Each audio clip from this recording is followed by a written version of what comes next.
Back in the day, J-Kid was the man, boy. Put the team on his back like a Jansport. D-Lo with the dribble, drive handoff, pick and roll, full contact. This is a man's sport.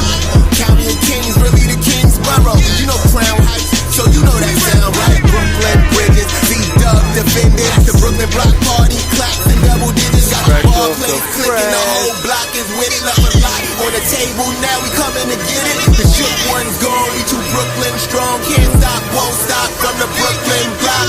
B-R-O-O-K-L-Y-N, B-R-O-O-K-L-Y-N, There you go. There you go.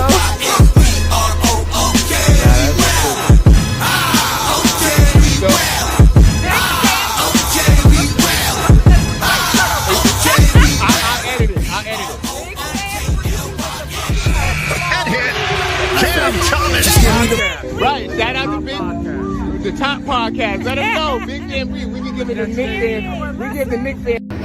Yeah, I'm about to put it on. B-R-O-O-K-L-Y-N,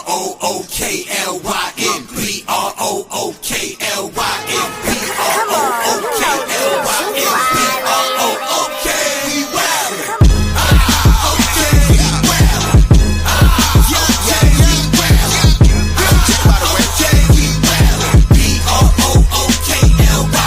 Back in the day, J-Kid was the man, boy. Put the team on his back like a Jansport. D-Lo with the dribble, drive handoff, pick and roll, full contact. This is a man's sport. County of Kings, really the Kingsborough. You know Crown Heights, so you know that sound right. Brooklyn Bridges, Z-Dub defended. The Brooklyn Block Party, claps and double digits. Got the ball play, clicking, the whole block is with it. Left a lot on the table, now we coming to get it. The shook one's gone, we too Brooklyn strong. Can't stop, won't stop from the Brooklyn block. B-R-O-O-K-L-Y-N, B-R-O-O-K-L-Y-N, B-R-O-O-K-L-Y-N.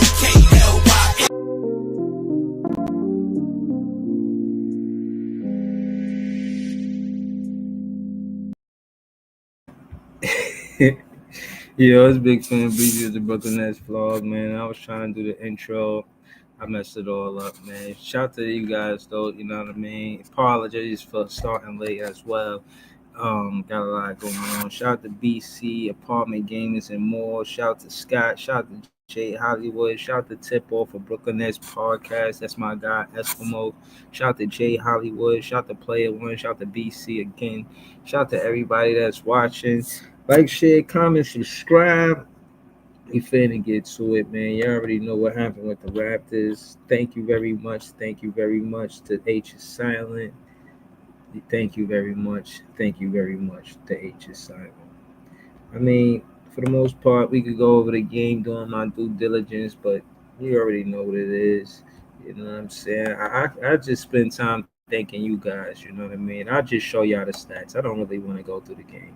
I just want to shout you guys out for holding it down this whole season, because this is tough, you know what I'm saying? You got us losing every game and being happy about it. I mean, is this, come on, man. This ain't supposed to be what it is right now, but this is part of the process, right? I get it. I even said it, right? All right, so we're going to get to it, you know what I'm saying? Trinidad Waffy, he had 13.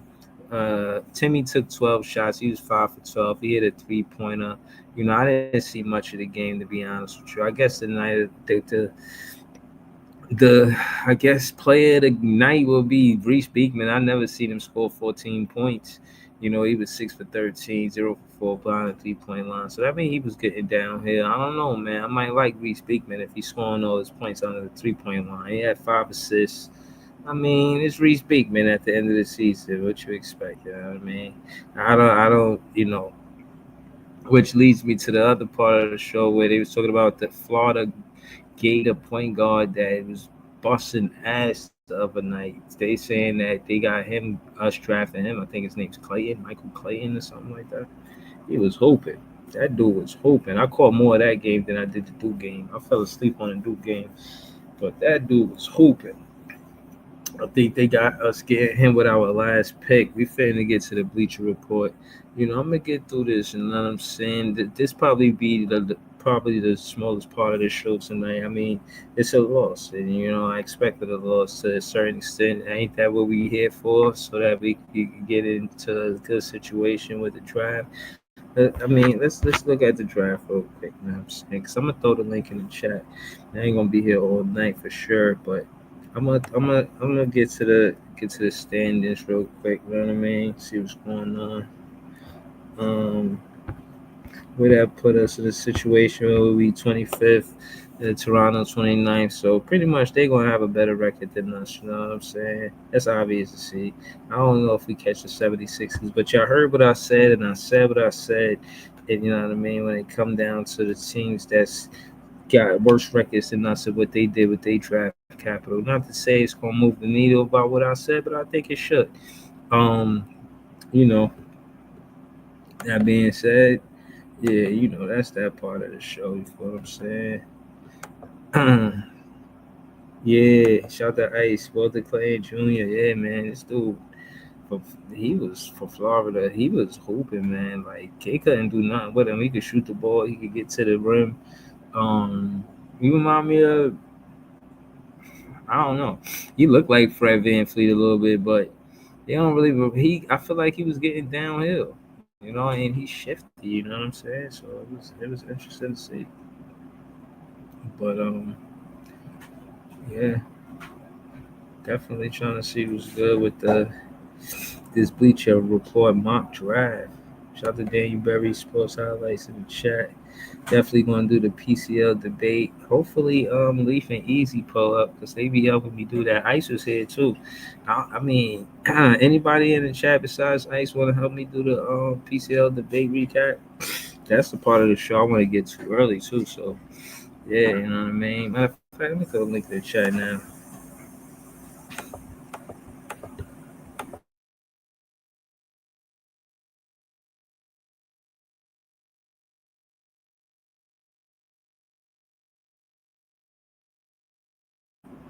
Where so I just threw the link in the chat, you know what I mean? So y'all know what it is.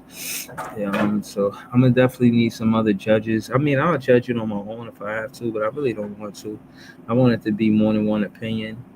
So we could see the game in different ways, and you know what I'm saying. Maybe one of the other judges' opinion could sway my opinion because I'm not sure which way I want to go. Contingent on how close the debate is. You know what I'm saying. I watched some of the debate with Big Ox and I can't answer. This is Jordan.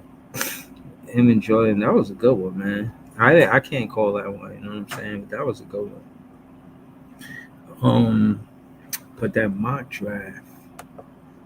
I'm gonna pull both of them up. Let's see what's going on. Let's see. Word. Excuse me. Oh man. Let's see. All right, here we go.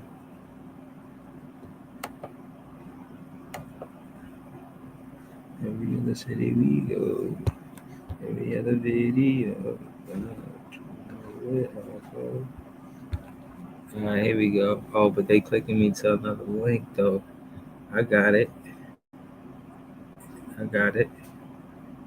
All right, I got it though. Let's see.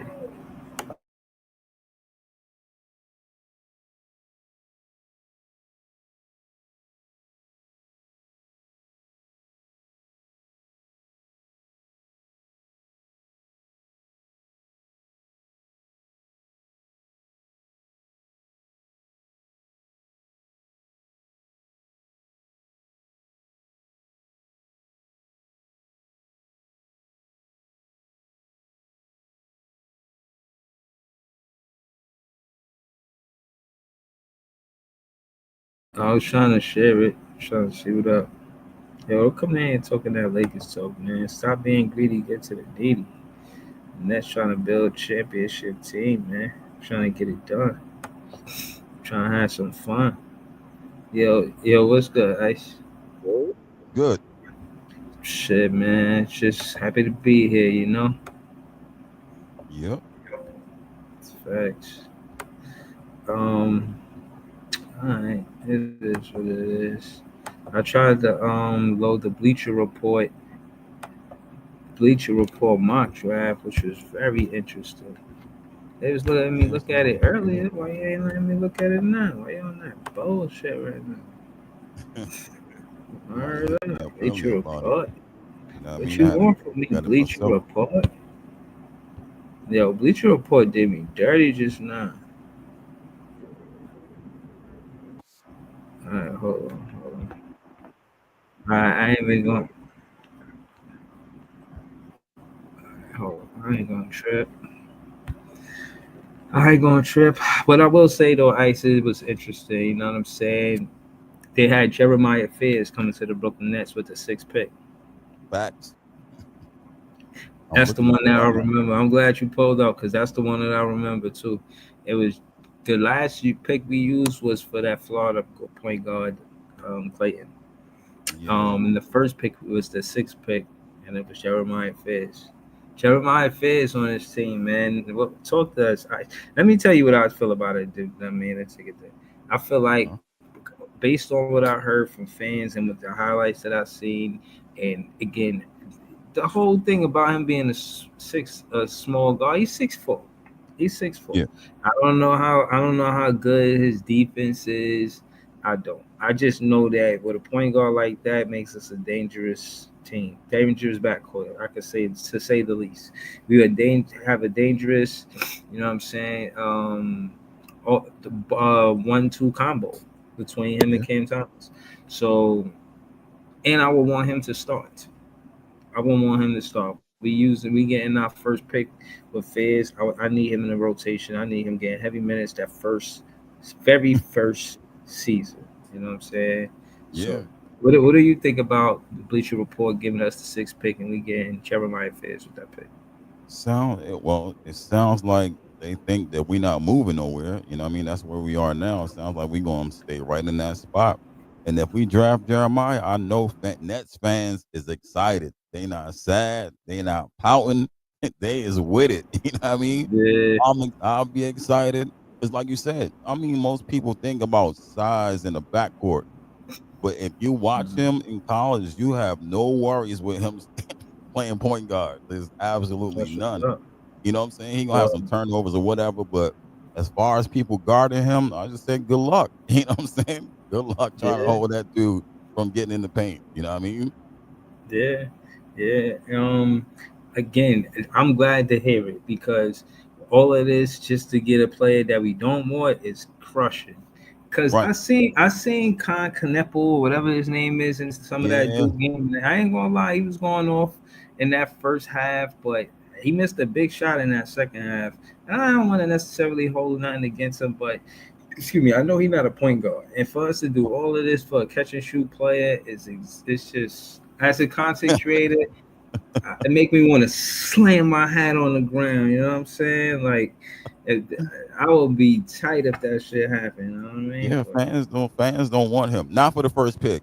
Not for the But first pick. nah, yeah, that's what I'm saying. Not Yeah. we ain't do all of this losing. All of us hype after the loss because we getting in the position to get a player. I don't want to Right. hear that we gonna miss on this draft. We ain't. You not. Are you a content creator? Do you do the recaps for 80 some 70 something games? Do you Right. have to get psyched up for a loss? Do you have to hear fans breathing down your neck, mad that you not happy we lost? Huh? You want me to do that shit again just for a player that could catch and shoot? This guy better be incredible. And everything that I hear about Jeremiah Fizz is something like that. You know what I'm saying? They Yeah. saying good things about him, and I'm happy about that. You know what I'm saying? I hope he isn't. I think he will be incredible. I think he will be incredible for real. Shout to Yeah. JP Liberty. Shout to Eric Kwan. But yeah, Ice. Again, what do you see him doing his rookie year? I mean, we spitball. You know what I mean? Because Yeah. I just rookie of the year. Do you think he rookie of the year? You know what I'm saying? In his rookie year, like what I happened think in your I opinion? think he'll be a runner up for rookie. I'm not saying he'll be a rookie of the year, but he'll probably be a runner up. He'll be in the category for sure. You know what I mean? If he gets Hmm. starting minutes, and start playing well or along with Jordy, I guarantee by midway through the season, his name is gonna be ringing bells, bro. I So can so what guarantee. so to you, what that backcourt look like? That backcourt between Fizz and Cam Yeah, Thomas. I don't mind it. It just depends on what they do at the center position. You know what I'm saying? If you got two small guys, you got to look at Cleveland and you got to look at John Morant's team, the Grizzlies. You know what I mean? Yeah. They big. You know what I'm saying? Jerry Yeah. Jackson and Edie, and then you got It's them two another in player. Cleveland. Yeah, like Yeah. you got to build like that because Donovan ain't he probably the same height as Cam, and then Mm-hmm. and Garland shorter than on Figures because Figures legit 6'4". You know what I Mm-hmm. mean? So I don't think that matters. I just think who you put behind them matters. You know what I'm saying? But Yeah. it's it's going the way he did people in college. I could see him coming to the league and get adjusted, and he gonna do the same exact thing because he's too quick. You know what I mean? Mm-hmm. So he gonna be a problem by himself. Cam is a problem by himself. So I like I said, it'd be good luck. You know what I'm saying? Good luck to you. Yeah. Have fun. Yeah, I'm happy to see it, happy to do it. And again, I'm upset because maybe I could get it on my phone because I was looking at it. I was like, damn, these some. One of them was Saraf. It was Oh, Saraf. Vince Roth. Nah, Man, bro, I that's can't. over. I can't. Shout the Nets Kingdom in the chat. Bree said Brooklyn go crazy. That's Brooklyn go crazy. He said Furvis better 3-point shooter than Ja. Okay, all right. That's my guy. Um, Brooklyn let's go see. crazy. I'm gonna try to send it to you on Instagram. See if you can pull it up like that. Oh, yeah. Oh, you got the book? You got that same Bleacher report? Yeah, it's on my phone. I gotta pull it up on my phone. I sent it to you on Yeah, not that's what I'm saying. It let me on pull it up Twitter. on my phone, but not the laptop. That's crazy. Bro. Yeah, I was on the. I just pulled it up on the laptop not too long ago. Mm. For me, nice, right? Team roster. Yeah, yeah, JP. Yeah, Hold on, JP. Oh, shout out to everything Brooklyn Nets John on the panel with us. nope. Hey Um, guys. JP Liberty in the comments, he says Cam Thomas and Fizz a defensive worry for me. Ice is right. Team roster construction will be important. I agree. I think I would for now just put Zaire at the 3, Noah at the 4, Clax at the 5. That would be my automatic response to what we would do immediately. But will we consider switching that up a little bit? Yeah. I like Zaire Williams, but I don't necessarily think that he should be the starting 3. um, I just like him off the bench. I like him as a seventh man or something like that. You know what I'm saying? I don't know if I want Zaire to start. Not if we're supposed to be contending, but if we're trying to get that draft pick next season, then yeah. And again, I got really nothing bad to say about him as far as a player. I just the way he contributed off the bench. I think of us as going towards a championship roster if we could get him to commit to be in the seventh man. But if they made him a start, I wouldn't be too mad at it. I do think Noah Clowney is the future four for us. I do, but I think the 5 is more wary than anything. You know what I'm saying? But Yeah. that's just me, man. That's just me. But yeah, man. What do you think about Fizz going to the Nets, the sixth pick, John? I'd be excited for it. I think Fears has definitely been a lightning bolt in the draft process. He's definitely shined a lot. I think not a lot of people expected him to be this good as he is right now, but I think just like I said, he right now is the second best point guard in this draft. And for us right now, like I said, we're kind of locked in the sixth odds. And looking at it statistically right now, unless the NBA steps in, it's likely going to be around 6 through 8. And Jeremiah Fears should be around that 6 through 8 frame. It'd probably be between Fears and Common Maliwalk, but say Maliwalk gets picked ahead because a team needs him as a center, it would kind of be between Fears and Derek Queen at that point. I'll be fine with either one. I think Derek Queen's offensive rebounding ratio would be really great for us. Huge upgrade over Claxton and Dayron. But I also understand what I was saying. Getting a point guard is so important for us right now. So I'd be very open to getting Fears to start out draft night. And that Bucks pick is looking great.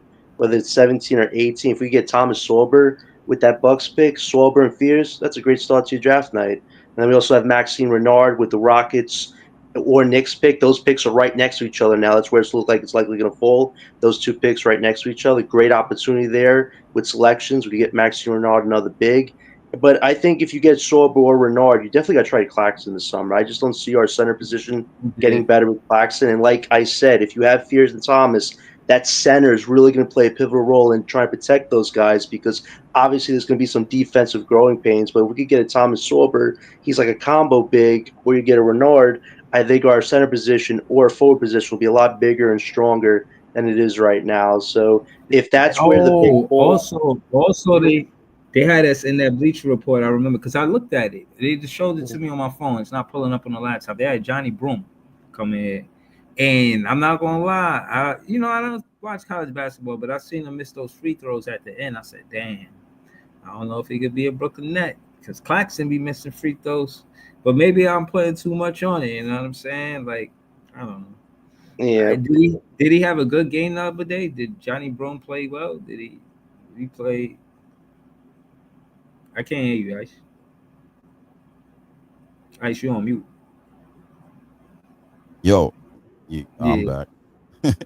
Yo, drafting him, he's more likely a power forward than a center. You know what I mean? Janai is more. He gonna stay in that spot. He a small ball five maybe at times, but you don't never want him at the five. You know what I mean? Okay. The way his So game is. will he start over Clowney or? I don't even know. That'll be tough. That'll be tough. I think Mm, Clowney might be able to shoot better, but he's a bit stronger. You know what I'm saying? Bully ball type player, back you down type game. You know what I mean? So I don't mhm. know. Yes. Yo, hold on. Let me ask you, John. You ever been a judge Urban for a where? debate? You ever been a judge for a debate? Um, yeah, for a speech competition, I used to do forensic speech league. So when I graduated, I went back to Perfect. do like judging one time for my former coach. That was Okay. interesting. This is perfect. Then. This is perfect because we always talk the draft, and pretty much you the guys that I wanted to talk the draft about, and we kind of did. I wanted to get y'all take on Fizz and him being the guy that we get um with the pick. So basically, I heard what y'all said.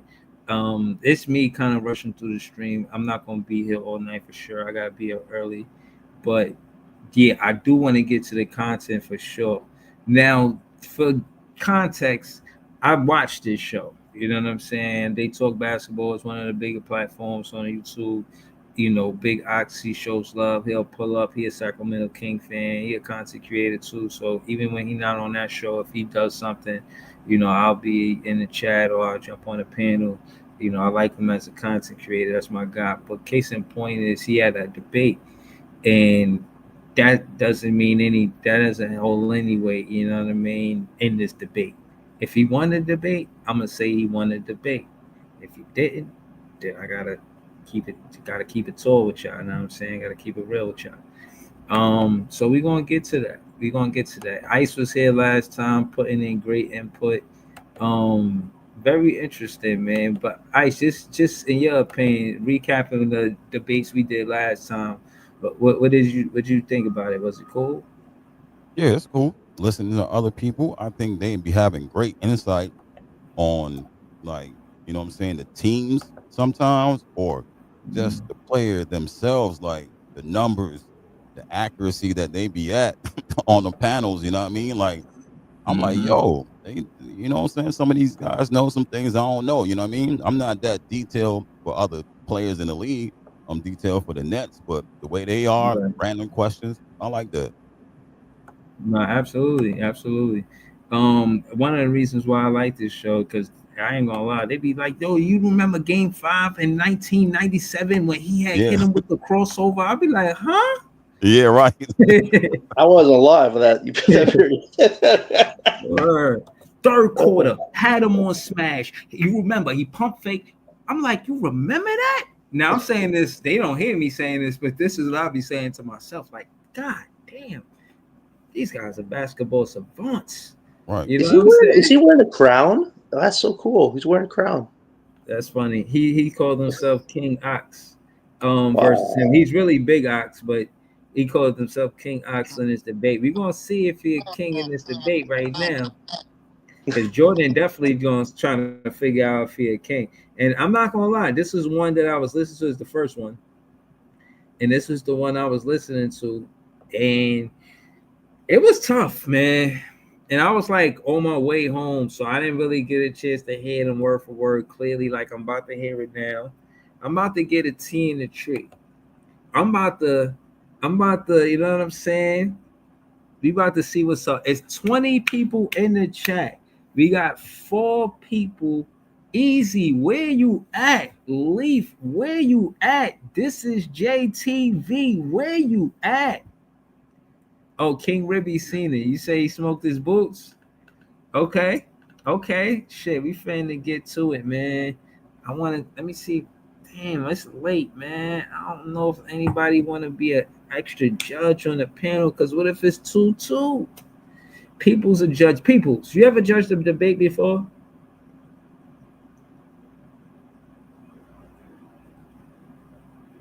Oh man. All right, man. So hold on. I don't know where people's at right now, but if anybody wanna, I'm gonna just throw the link in the chat. How about that? If y'all wanna be on the shout to Quest One. What up, Quest One? Yo, Quest One, you wanna be a judge for the debate? You wanna be a judge? Because if you wanna be, man, you could. You know what I'm saying? Yo, Quest One said like the stream, man. All right, listen, man. We people. You there? All right, we gotta wait for people. All right, man. We all we got, man. No, I'm here. I'm here, Breezy. Okay. You ever judged the debate, peoples? Shit, I never been part of any kind of debates, man. Cause I got some, some, Don't trip. Don't trip. Don't trip. Don't trip. You yeah, ups good? and downs and shit. I might, if I Yeah. debate myself, Yeah. No. No. I No. No. might You jump good? on You somebody. good? Peoples. Peoples. Peoples. Yeah, You good? You good? You good? You good? yeah, You yeah, good? yeah. Peoples. You good? You good? What? Listen. Listen. Oh, look. But this is Facts, the facts. unofficial recap. This is the unofficial judging of this battle. Our opinion is not going to necessarily determine who's the winner of these debates. Mute up, please, for me, please, peoples. All right, so we finna get into it without further ado. Not finna hold y'all. Let's get it. Again for the Elite Eight of the PCL. I hope you guys are ready. It has been amazing so far, and it's only going to get better now because we have, well, the 8 best debaters on the planet, and they are all going head to head for not only a $5,000 cash prize, but the PCL belt as well. I do want to show you guys this before we get into it. We got Big Ox versus Jordan. They're going to kick things off right now. Then we got Mars versus John D, Hayes versus Real Talk, and Chill versus Logan. So y'all get ready. We getting into it right here, right now. Y'all know the drill. We will go for a minute and 30 seconds for the first 2 rounds, and the last round will be a 3-minute exchange back and forth. But here we go, y'all. Starting things off, we got Big Ox and we got Jordan. So let's go ahead and bring these brothers up. What's going on, Ox? Oh, my bad. You're not King Ox. King Ox, All right. Let's get into it. Yo, Drench Man. Not the French man. You know what it is. Let's Yes, do what sir. we do. Yeah. What up? I don't know who this is right here. I have no idea who this is right here. You don't Who, know this me? guy? No clue who this is. That's a crazy thing to say. When I come around, the basketball guys are always present. You know what I mean? I bring out the basketball guys. Yo, Jordan, you think the guys gonna let you disrespect Ox, nigga? It is what it is. I'm the one. I'm the one gonna let you disrespect Ox, nigga.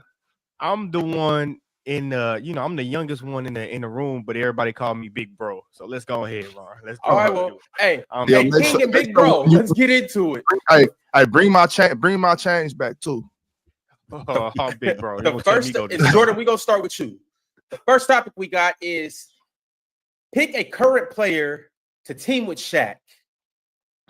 So let's get into it. All right, let me get one. All right. Okay, so I feel like you can go so many answers here, but the safest one to me is obviously LeBron. Number one, because it would be a duo that we had never seen before in with our eyes in NBA history. You talking about the passing ability and IQ of LeBron James, being able to draw help in the lane, and being able to pass for either hand for a Shaq thunderous slam. And when I think about the pairing, I think you have to take other things into consideration as well. Like, how would Shaq fit with this player's play style? We all know Shaq can be the center of attention, and rightfully so. But out of all the people in the league, I think LeBron has played with a handful of stars and characters and know how to make it fit and win championships too. If one person understands how to get a person everything they need to be successful, it's LeBron James. He's not going to sit around dribbling the air out the ball, or they wouldn't run some complex offense that Shaq might get frustrated with. LeBron not going to have none of that. We seen him and AD go get a ring together. I think prime Shaq and LeBron would be unbelievable to see in the playoff series based on dominance alone. Nobody would have ever seen this level of dominance in NBA history. And I might be a little bit petty too, because I seen Kobe with Shaq, and I want to see how many championships will LeBron have with Shaq if he got the chance to play with him. That duo would be larger than life itself. You're talking about the best basketball player of all time with the most dominant player of all time. Imagine Shaq running in transition alongside LeBron James. And what's crazy is, at the time, either one of them could be the ball handler too. So imagine Shaq passing out a double team to a slash of LeBron James who put somebody on a poster, or pick and roll action with LeBron and Shaq. Man, I'm telling you, Ox probably got chills right now just thinking about it. So go ahead. I want to hear what he got to say. Okay, big bro, I see you. King Ox, it's on you. Your time starts when you do. Excuse me. Yeah, so the question being, who would you pair with Shaquille O'Neal, right? I made the obvious choice, and that is SGA, because we're talking about current players right now. LeBron, that's a solid pick, but this ain't prime Bron. I'm talking about prime SGA, somebody that they're already trying to compare to Kobe, a guy that Shaq won 3 rings with. Let's break it down, because I chose somebody based on how they would mesh together, how they would complement each other, not just a big name.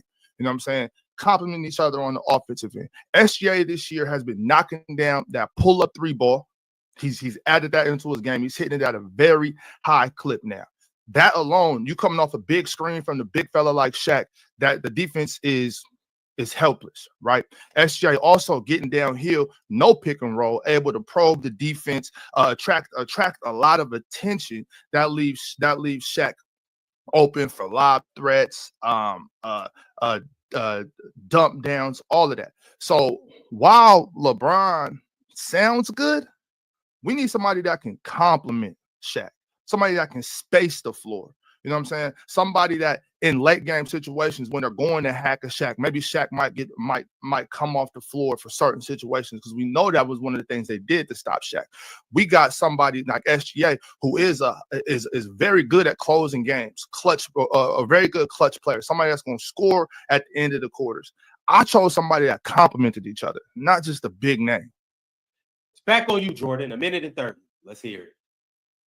You know, I was a little bit surprised, and it's kind of interesting that you said SGA. And when you say, Shaq needs somebody that compliment him, well, I don't think Shaq compliment SGA or SGA compliment Shaq. A lot of SGA points would be derailed. A lot of the Thunder offense would be derailed because, number one, Shaq not finna sit and watch SGA play at the top of the key. You heard what the big fella said he'd do if he ain't got that ball 3 times out of 3 possessions roll. He gonna sit in the lane and get that 3 seconds. So we gonna take some of SGA points off while SGA trying to get him an MVP. Not gonna happen on Shaq watch. When I see what LeBron would do with Shaq, LeBron understands this show ain't about me. This ain't about me trying to win everything, the MVP and the pretty play style. No, Bron getting Shaq in almost every single action. Bron know how to say, you know what? If this what you want, bro, go ahead. We saw him do it with Kyrie Irving. We haven't seen SGA do that with nobody. He don't do that with Chet on his team. He don't do that with Hardenstein on his team. SGA is the one shooting all the shots. I'm not calling SGA a ball hog, but I do know that you got to keep Shaq entertained.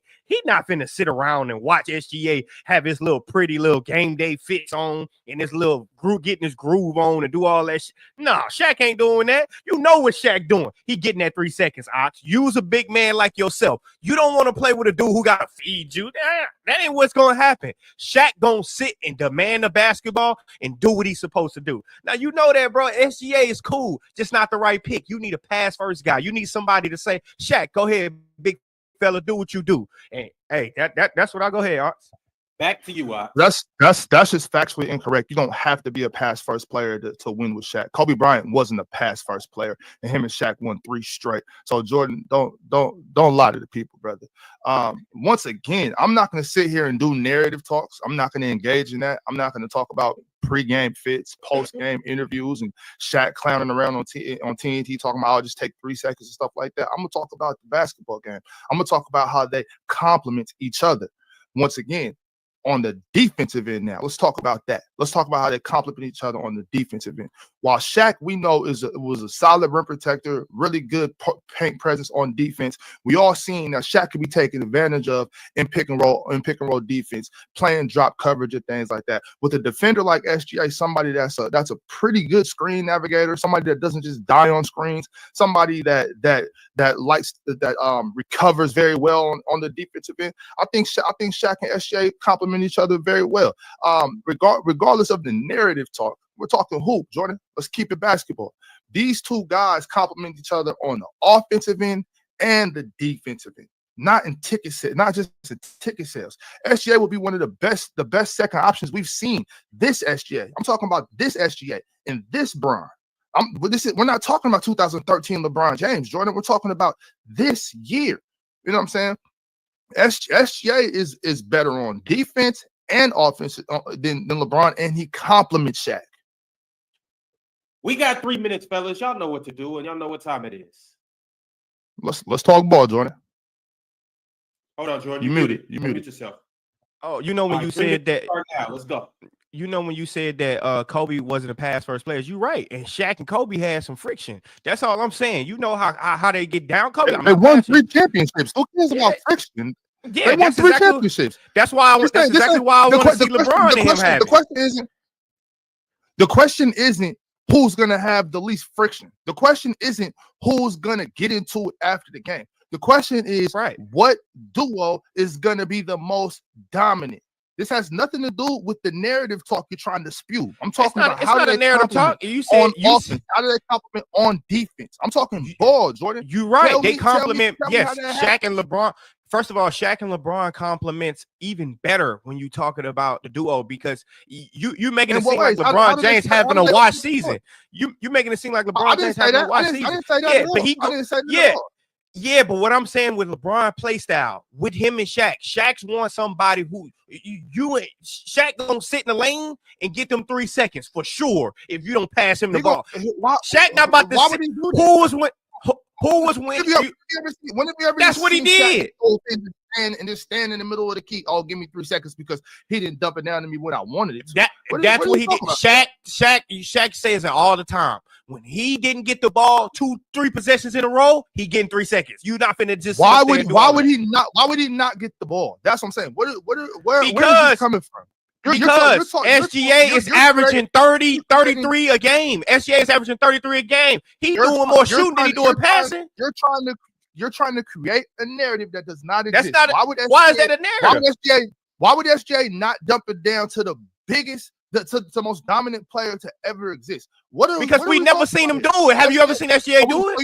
You've never seen SGA probe the defense and dump it down to guys like Isaiah Hartenstein for the little left-hand floater. If he's doing that to Isaiah, what makes you think he's not going to dump it down to Shaquille O'Neal? You're making up fake narratives instead of talking about basketball and why these guys are complimenting each other. Why is that a fake? Why is that a fake narrative? Because it's just a make believe, something that you came out of. It's not a make believe. It's not a make believe. Nothing. In the first, you've never seen nobody win MVP with Shaq. Why? Jordan, why not in the finals? I'm talking about a prime Shaq. Who was winning prime MVP? This isn't about who's going to get MVP. It's about the duo. It's about the duo. Who is going to be dominant? What? It's not about. It's about the duo. In the first round, Jordan. In the first round, I broke down to you how they complement each other on offense. The second round, I broke down to you how they complement. Which I think is false. I think it's false that they are. I think it's false with what you're doing on offense. Yes, that's false. Don't just say that Shaq's not going to be happy playing with SJ because he dressed. I didn't say he wouldn't be. I didn't say he wouldn't be happy. I didn't say he would be happy. I said how bigs go. I said how bigs go. That big man won't that peel. That's the time, fellas. That's the time. Woo! Interesting. That is All right, lit. listen. I'm gonna tell you like this. First off, this is a hard one to call, and this is round one, right? So this is not the battle in its entirety. They do three of these. The first topic was Shaq with any current player. The way I'm calling this specific topic, first off, shout out to both contestants. Both of them really did great this round. But where I chose who won this is in the counterpoints. Both of them made valid points. Now I'll start with the Drenchman. That's the one on the right. And King Ox is the one on the left. Jordan is the Drenchman. Jordan. I'll start with Jordan. I like that he picked LeBron because LeBron won with AD. And in my mind, I could think of LeBron winning with a big man because he won with AD. Right. But the difference is, now remember, this is about what they said. I'm trying to take out how I could add or minus to their debate so we could just discuss what they said to each other, right? So, yes. Yo, E, man, I need you up here to help me do this debate, man. I need you up here, man. Ox, you missed round one, but fuck it, come for round two. Pause. I like how he attacked about how LeBron could adapt to different play styles because he did play with Kyrie win it, Wade win it, AD win it, two guards and a big man. You feel me? So there's a lot of validity to him picking LeBron with Shaq. Now the thing about Shea, what I know and what wasn't, but this wasn't said, so I can't really use it against. But he kind of did say it. Shea, the gap far as shot attempts from Shea to the second guy that takes shot attempts, it's this nice margin. Now, when you think about Kobe and Shaq, I would imagine I don't have no stats right in front of me, but it was close about how many field goals they took per game. And I think the same would be for Big Ox. I mean for Shaq and SGA. And Big Ox hinted towards that, but the difference is between Jordan and Big Ox, I have real context to go off of because LeBron did it with AD. And right now, as successful as OKC is, it's not because of the culmination of Hartenstein and SGA, kind of like a Kobe and Shaq.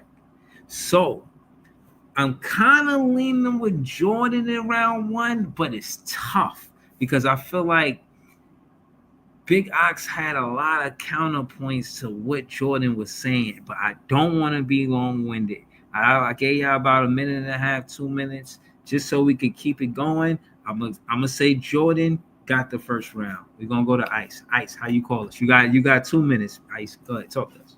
I probably don't need 2 minutes, but I'm gonna go with Ox. I'm gonna go with Ox in the first round.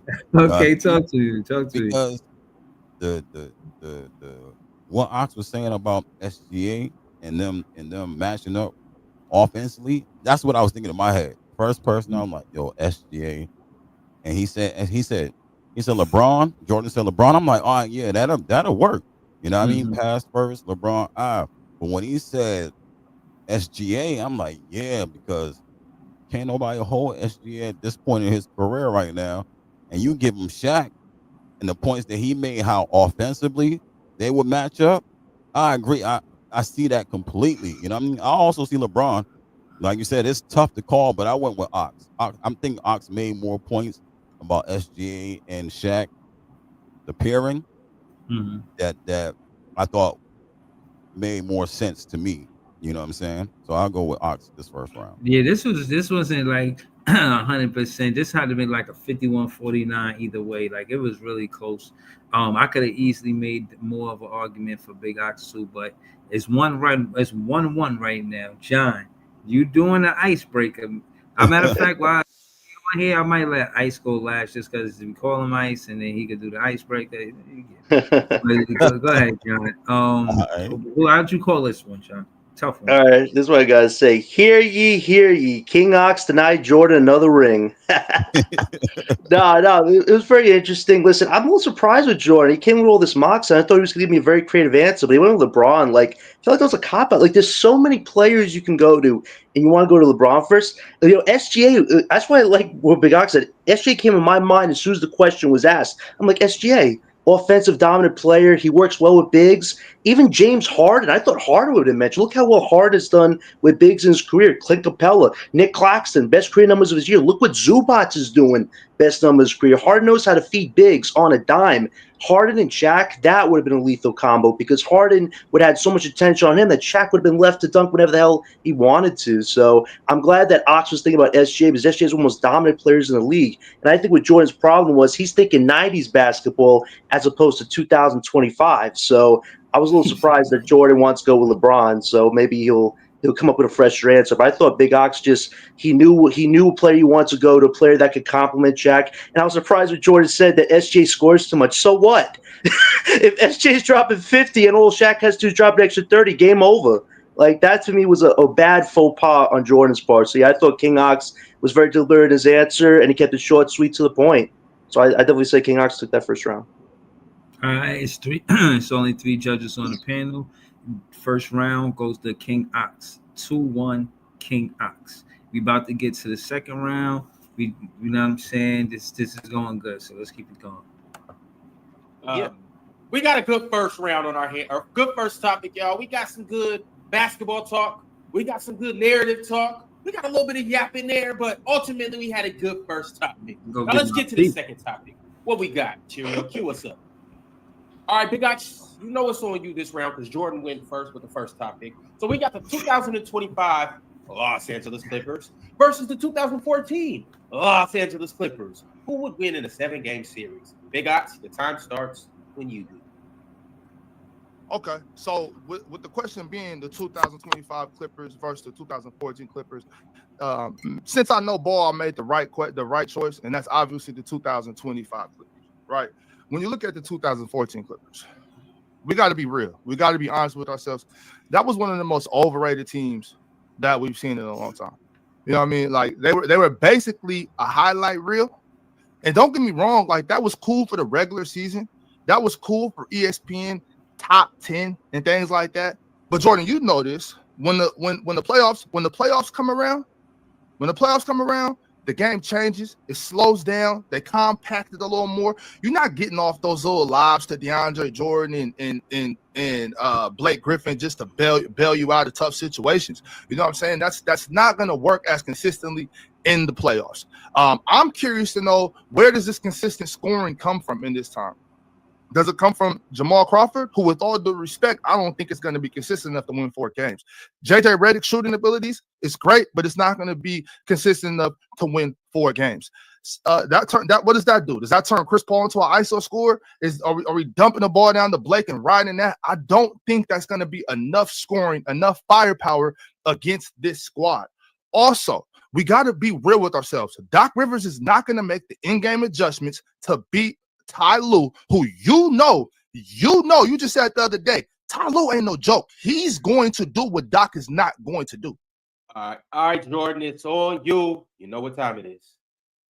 In a 7-game series, this is easy for me because both teams had their flaws and deficiencies. But when it came to just talent alone, that Clippers team was constructed and just was flat out way better than this current Clippers team.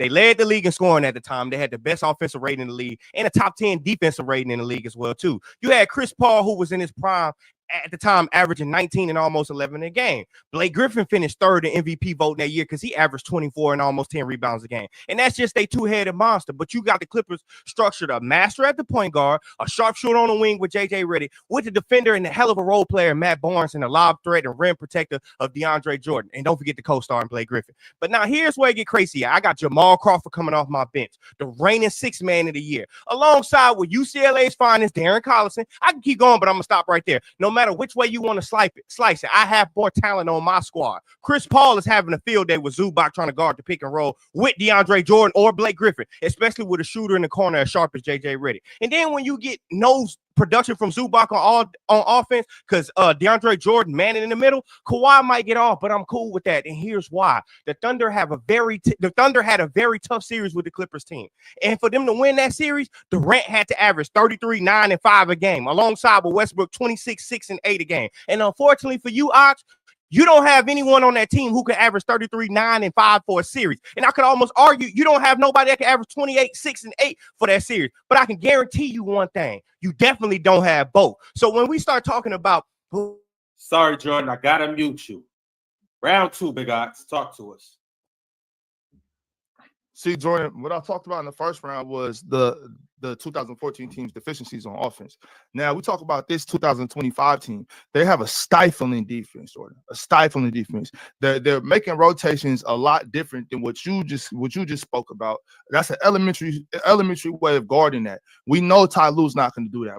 We know Ty Lue's not going to play that type of coverage that leaves Blake Griffin and DeAndre Jordan open for lob passes, because that's the bread and butter for this flawed 2014 Clippers team you're talking about.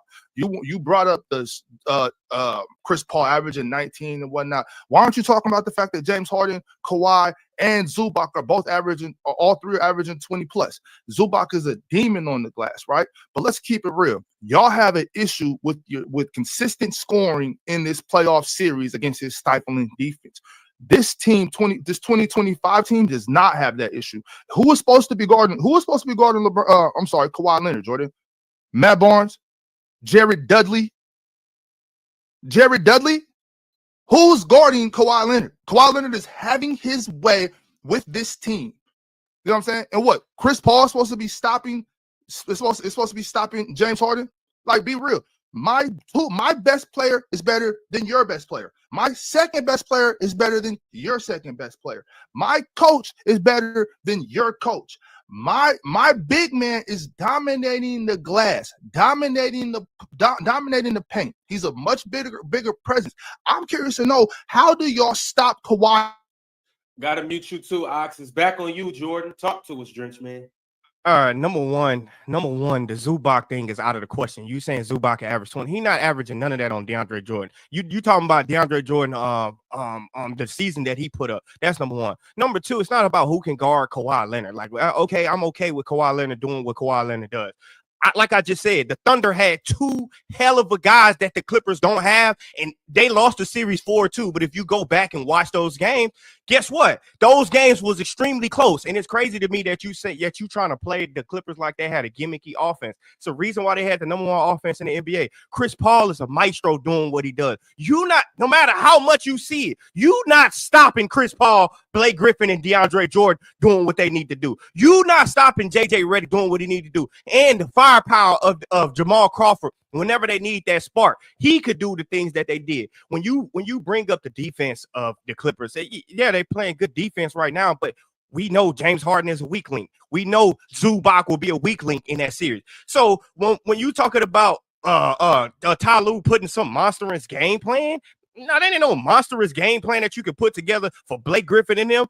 Like I said, the Thunder was the only team who could put up those monstrous numbers against them and barely win. The Clippers don't have nobody that's going to put up monstrous numbers. James Harden may just turn into he's not going to be James Harden of 2019 or 2018. He's James Harden of 2025. That's not Russell Westbrook doing what Russell Westbrook did, nor Kawhi Leonard doing what KD did. We got 3 minutes. Let's go, fellas. Why are you trying to act like Kawhi Leonard and James Harden are guardable by this team? Why are you trying to act like James Harden's not going to be picking on Chris Paul, picking on Darren Collison? He's not going to pick on Chris Paul. Why are you? He's not going to pick on Chris Paul. You're not, because he's not picking on. You talking about Chris Paul in his prime? You're not picking on him. I would argue Chris Paul would pick on James Harden more than that. And why is Chris Dunn's not allowing that? Chris Dunn not allowing what? Chris Dunn won't be playable. Chris Dunn won't be playable. This is a stifling defense, Jordan. This is not some make believe thing. You keep coming up with these narratives. That's not a narrative. What's a narrative? I just gave you facts. That's not a narrative. I just gave you facts. They had a top 10 defense in net rating. So the Clippers wasn't bad on defense when they was playing. So it's not a narrative. On top of that, this Blake Griffin you're talking about is not carrying this offense in this series. Collectively, they can do it in the playoffs. They're not going to score enough. Why wouldn't they score enough? In that, that's what I'm talking about. In that regular season, yeah, all that is cool. All that Zubac, you said it yourself. You said it yourself. Zubac is a key piece for them. DeAndre Jordan is shutting the water off Zubac. Where are you gonna get the rest of your points? James Harden is not finna give you. Leonard. Kawhi can't average 50. Kawhi can't average 50. Zubac Blake can't average 50. Blake can't average 50. I don't need Blake to average. Who's gonna have a better Blake series? will get Blake. Who's gonna have a better series? Kawhi might have a great series. Blake will have a good one. Chris Paul will have a good one. Zubac won't have a good one. I can tell you that. DeAndre Jordan will have a field day with him. Kawhi's matchups are Matt Barnes, Jared Dudley. Good defender. Don't do Jared Dudley like that. Like he wasn't no good defender. Jared Dudley was a good defender. Jared Dudley was a good defender. It's gonna be Kawhi Leonard doing Jared Dudley, not me. That's fine. That's fine. What about James Harden? What is James Harden gonna do? All seriousness, what is James Harden gonna do without a pick and roll threat? Have we ever seen James Harden without a pick and roll threat? Have we ever seen James Harden without a pick and roll threat? Not with DeAndre Jordan man in the middle. Not with DeAndre Jordan man in the middle. No, cutting that water off.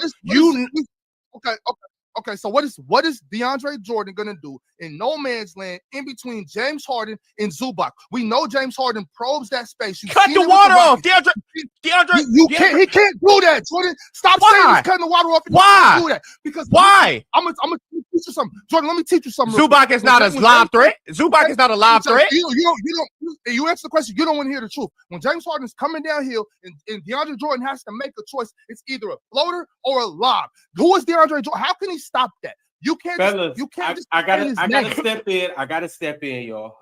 We gotta be punctual today. Otherwise, I might let you guys. All right, I went first last time. I'm gonna go last this time.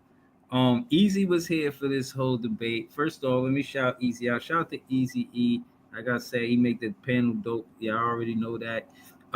Thank you for joining the panel, Easy. You was a great judge last time.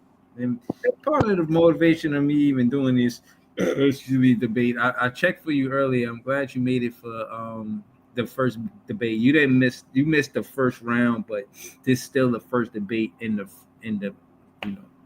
debates.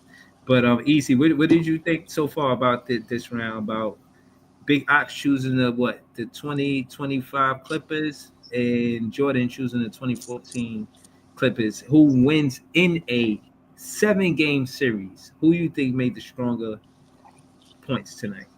Real quick, what up, y'all? What up, panel? John Ice, what's the word, y'all? Yo, Brooklyn, what's the word, yo? Yo, real quick, Breeze. Yo, Brooklyn, what's the word? We almost here. So all that fucking talking I've been doing is we're gonna see what's going on. We soon gonna see what's going on. We soon gonna see what's going on. Brooklyn go crazy. Yeah.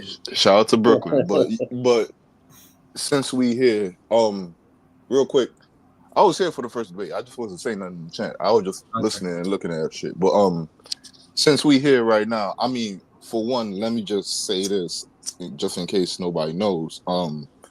Some of these topics, some of them don't choose it. Like they get told which side they're arguing, so they just gotta figure out their game plan or the debate strategy or whatever they're gonna say for the side that they're arguing. So there's no real clear-cut proof that like Ox chose 2025 and Jordan chose 2014. There's no real proof. But coming to the debate now, pause. So for one thing, I'm kind of curious. I'm pretty sure my dog forgot this, but I'm pretty sure. Why didn't Ox bring up Norman Powell? Like that's another 20 point per game scorer right there. So you gotta have 4 people right there that you could talk about. You could be debunking a lot of these things that Jordan bringing up to you right now. So like, because the whole game, so like Jordan is attacking the Harden point. Like, so you only got one pure scorer, one creator on the team. So why are you not bringing up Norman Powell? So you almost cutting off your legs a little bit because you forgot that. Because there ain't no other reason you forgot that. That's your guy. So you had to forget that. The points that they making, right? Mm-hmm.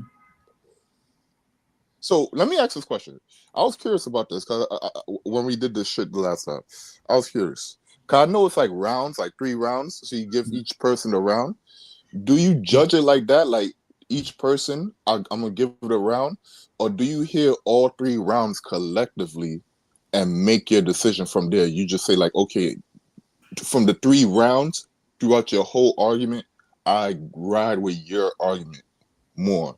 It don't matter about rounds to me, but your whole collective argument throughout these 3 rounds, I side with more. Even when you start going back and forth and you defend your point. Yeah, it's collective because they do 3 topics. So if we did it the other way, easy, it would be very tedious. You know what I'm saying? But No, I'm talking about like this right here. So like this topic right here. So this 2025 and 2014, they had 3 rounds within this. Do you judge it on the 3 rounds separately? Like, okay, this round I'm gonna give it to Ox. This round I'm gonna give it to Jordan. This round I'm gonna give it to Ox. So this one. So this how Ox won this round or this topic or I do it. I do it like you said the first way. Collectively, I let all 3 of them, all 3 rounds play, and then I judge the debate like that.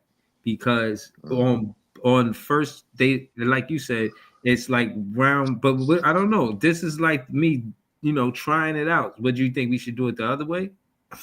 Whoa. You should think it's the most effective way. Because the reason why I did it like this is because, it's a lot to stop and go. You know what I'm saying? For one. So it's a time sensitive thing for one. For 2, I looked at it like, maybe he will say that in the next round. And I didn't want to kind of get into too much of my opinion on round for round. And like you said, the whole debate, he didn't mention Norman Powell.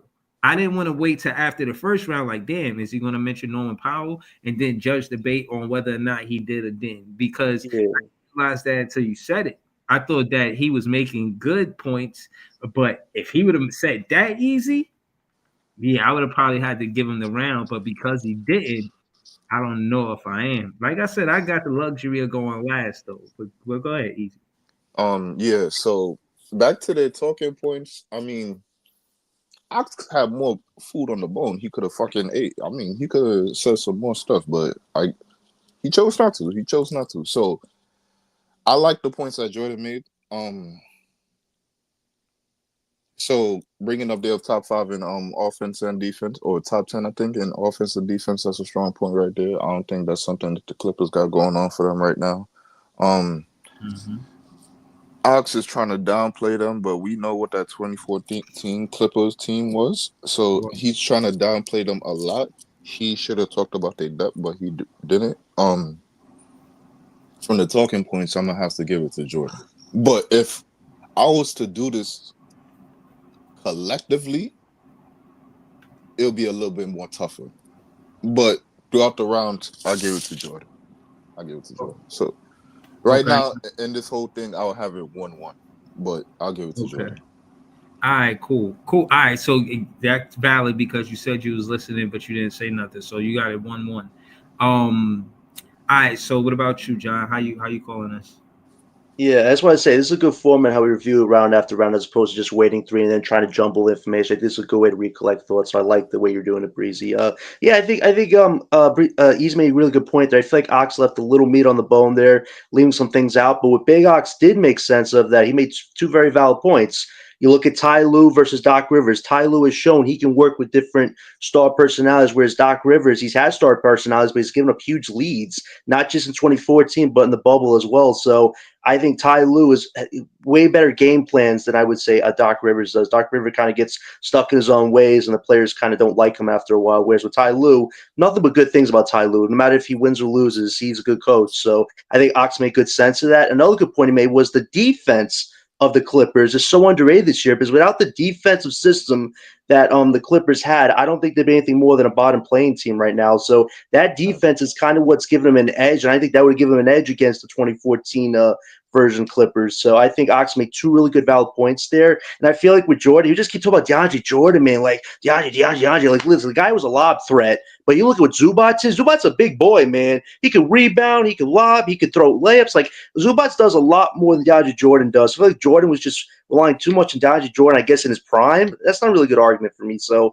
I give it to King Ox just for the two factors that I mentioned about Ty Lue being a better coach than Doc, and the defensive system of the Clippers, I think, would give him an edge, especially with Kawhi and Harden leading the frame there. So I'll give it to Ox on that one. All right, so you got it one. Okay, how'd you call it last? Did you have King Ox win in that first one? Yeah, he did. John? Yeah, I had Ox win the first one, yeah. Okay, so you got Ox winning this one too, right? Yeah, I think his points are just a little more valid, whereas with Jordan, he spent too much time on DeAndre Jordan and not enough on the teams. All right, so it's clear that Ox run round one. This is JTV joined the panel. I don't know how much you heard, Jay. How much of the debate you heard? None of it at all. I just pulled up. I heard John talking. Okay. All right, we're gonna go to Jay after this round. He'll help us judge the next round. I'm gonna go next so that way Ice could go last. You know, icebreaker, you get it.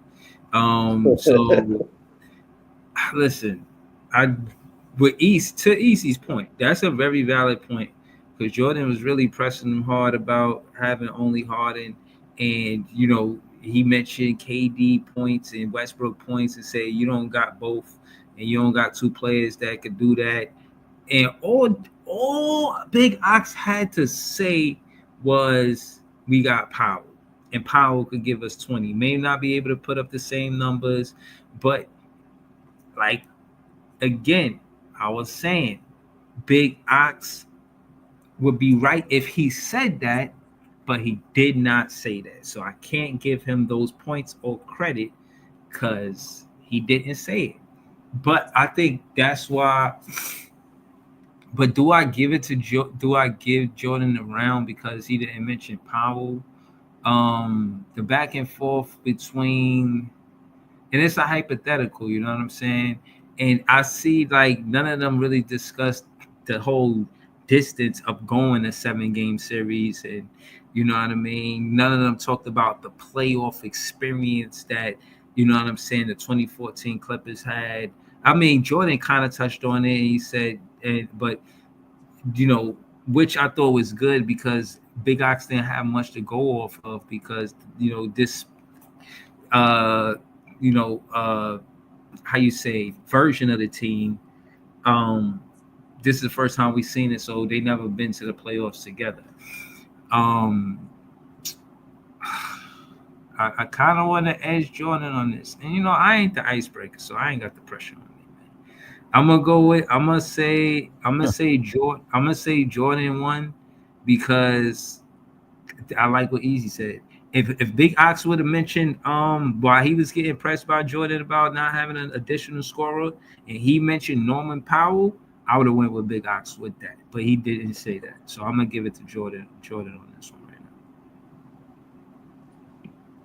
now. All right, so we're gonna go to Ice. Go ahead, Ice. How you call this second round? All right, you know what I'm saying? I went with Jordan. Some points Easy made, but the reason I went with Jordan though instead of Ox, right? Because when Ox was talking about the defense, Jordan specifically pointed out his offensive players. You know what I'm saying? He pointed out JJ Redick.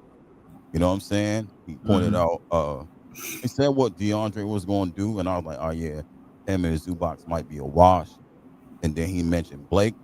Then he mentioned Chris Paul. Then he mentioned Jay Crawford off the bench. And I'm like, yo, that team has some, you know what I'm saying? That team has some firepower. But Ox was just stuck on James Harden, pick and roll, you know what I mean? And Kawhi. And I was like, dang, you know, that kind of sounds a little limited. I get the defense. But when you trying to picture what they talking about, I get a clearer picture of what Jordan's talking about. And it just seems like Ox forgot about Chris Paul. He like on offense. He talked about Harden take advantage of him on defense, but he forgot what Chris Paul was doing on offense. And that's a legit problem. You know what I'm saying? It's like back and forth, but it was legit. like just James gonna back him down and do it, you know what I mean, pick and roll. But now on offense, you legit James would have had a problem with him anyway. So I went with Jordan. Well. Respectfully, our answer to that question was Chris Dunn. He did say Chris Dunn. You're right. You're right. But Still then went Jordan counted what Chris Dunn can't protect him. Basically, Chris Dunn can't protect him the whole game. You're gonna get taken advantage of at some point of the game. Correct. But one more thing I just want to point out too is just like how I said, Jordan pointed out to the depth and saying they're gonna function together collectively better than this year's Clippers team. So one of the things that, and this is what I'm saying, like, yo, that Norman Powell, I don't know how you forgot that, bro. But you see, one of the things about the Clippers this year, that's why you have to keep on throwing like Kawhi and stuff like that, him going to go crazy, is their lack of offense. They're good defensively, and I don't know why you didn't throw out the defensive points, because the minute he brought Derek Carlson, I was like, get that little weak piece of shit nigga name out of here. I'd have throw out Ben Simmons on. Like, yo, I'd have throw Ben Simmons, big fucking dumbass who's dying for a contract, on that little nigga. Watch how that shit go. So this year's Clippers team good on defense, but they're inept on offense. So when Jordan's making these good points on offense, we got a great 3-point shooter, we got a good 6-man, we got another solid rotation player. So when he bringing up these points, and like people on your team is kind of inept, like a man coffee, shit like that, you gotta bring out a big gun sometime. But it is what it is. All right, so hold on. So how many got Jordan? Is this 3, 4? 4 got Jordan? 3. Okay. 3 out of 4. All right, so right now the score going into the third round is 1-up. King Knox won round 1. Jordan won round 2. This is the icebreaker. So y'all know Ice gonna go last for sure. Yeah. Jay got experience. He's a judge on this panel for this last one. So Jay got experience too. I think Jay used to be a debater or something like that. You know what I mean? Really, Jay? That's cool, man. I didn't know that. Yeah, man. I was on some debate team shit, know what I mean? And I also battle rap a nigga to death, know what I mean? So yo, that's cool, man. That's cool. All right. So we finna get to round 3. Thank you. This is JTV for joining the panel. That's my guy. Throw your link in the chat so the chat can know where to follow you at. Same for Ice, same for everything Booking Ness John. Y'all know what's up. Finna get to the third round right now. Guys, just go another minute. But that was a fire ass topic. I think that was actually better than the first topic. So let's see if you guys can keep it going with topic number 3. Jordan, it's back on you to go first. And I'm asking you guys a question. What is more important? Having the best starting lineup or having the best coach/bench? Jordan, your time will start when you do. Yo, pause it real quick. So for starters, having a good starting 5 in general is super important because pause it real quick. This topic should hit for you, Breeze. So I'm gonna need you, when we all said and done, to give your opinion first. This is a hit for you. Yeah, not copy that. Wow. I'm gonna be ready. I'm gonna be ready. All right. This is a tough one, though. I didn't know they had this question on here. All right, we're gonna get to it right now. As it's your nucleus, it's your 5 versus my 5, and those 5 guys is going to get the first chance at setting the tone early in the game to create advantages. So in theory, you obviously need your best 5 out there. Now it's good to have some guys off the bench who can give you breathers, and that's the impact that you want them to have on the game. But your starting 5 usually consists of your best scorers collectively, your best rebounder, playmaker, and defender as a team. Now you can have specialists on the bench, but they are usually just specialists most of the time. They're not great for teams to play them in longer stretches, which is why they are bench players. I say all that to say, in the NBA or college, when it comes down to winning, most teams gonna shorten their rotation from a 7 to 8 man roster. So they rely heavily on their starters to carry the load. You know why? Because your bench isn't made for you to do that. It's almost like a cold day in hell where your bench outplay your starters and carry your team to a win, especially in the playoffs. And usually when something like that does happen, you start looking at your starting 5 to see who ass you can take out of there and send them to the bench. So as far as having a good coach, that's something that definitely matters. But the problem problem with that is without talent, having a good coach can only get you so far. And even with a good coach like Ime Udoka for the Rockets, the biggest problem for the Rockets may have in the playoffs, well, how will their starters play? Which is the reason why the Rockets will look to upgrade their starting five this offseason. Go ahead, Ox. What time on the clock? I'll get those 15 seconds, bro. Nah, we're not doing rollover minutes. That's crazy. Okay, Your time to start when you do. Yeah. All right, no doubt. I'm disappointed in you, Jordan. I'm very disappointed in you for choosing this answer. Honestly, I am, because you say it's my starting five, it's your starting five, and that's just factually incorrect. That's just not how it works. You know that, bro. You know that. Like this five is important, right? But that's selling tickets, you know, that's cool. We need to win basketball games. Ultimately, winning basketball games, I need to have depth. I need to have 3-4 guys I can go to special, and specialists are very important. Whether or not they're specialists at rebounding, shooting, defense, whatever it may be, you need those guys to back up your five. It's not my five, it's your five. It's never been that. And on top of that, coaching. Like how do you win with an incompetent coach? You know what I mean? If we got if let's say we got a team, equal team, right? If this coach is incompetent, Jordan, you can't win like that. You can't have a coach that's putting 5 stars in bad situations, putting them in the wrong sets, not making good adjustments. You can't do that. It's never worked before. I would like for you to explain to me how a good team wins with the coach that doesn't know what they're doing, not making in-game adjustments, not making proper rotations, not getting his team properly prepared, not calling timeouts when he needs to, challenging at the wrong times. I'm curious to know, how can you win without a good coach? It's back on you, Jordan. Let's do it. Number one, it's not about the team having a bad coach. I didn't say that they have to have a bad coach, but just having a good starting five is just more important than any of that. And you know, it's funny that you say you need 3 to 4 guys that's coming off the bench, and it's like, okay, that's cool, but regardless, they can't save you if your starting five isn't as good. You got to have a strong starting five. And when I say your five versus my five, I'm talking about to start the game. If I start off the game and I start beating your ass 27-3, it's gonna be very hard for you to go get somebody off the bench that can do that. And then let's talk about teams in the past, right? Okay, let's go back to the 2015 Cavs championship. Okay, I just wanted to do that just for this argument. The bench scored a total of 473 points. You know, LeBron himself scored 552 points. Then you got the bench grabbed a total of 217 rebounds. LeBron himself grabbed 200 rebounds. So what I'm saying is, if LeBron just don't do that, or I didn't even go to the rest of the starters, I'm talking about LeBron in general. If he don't do that, your bench can't save you from nothing. They not coming back from no 3-1 nothing.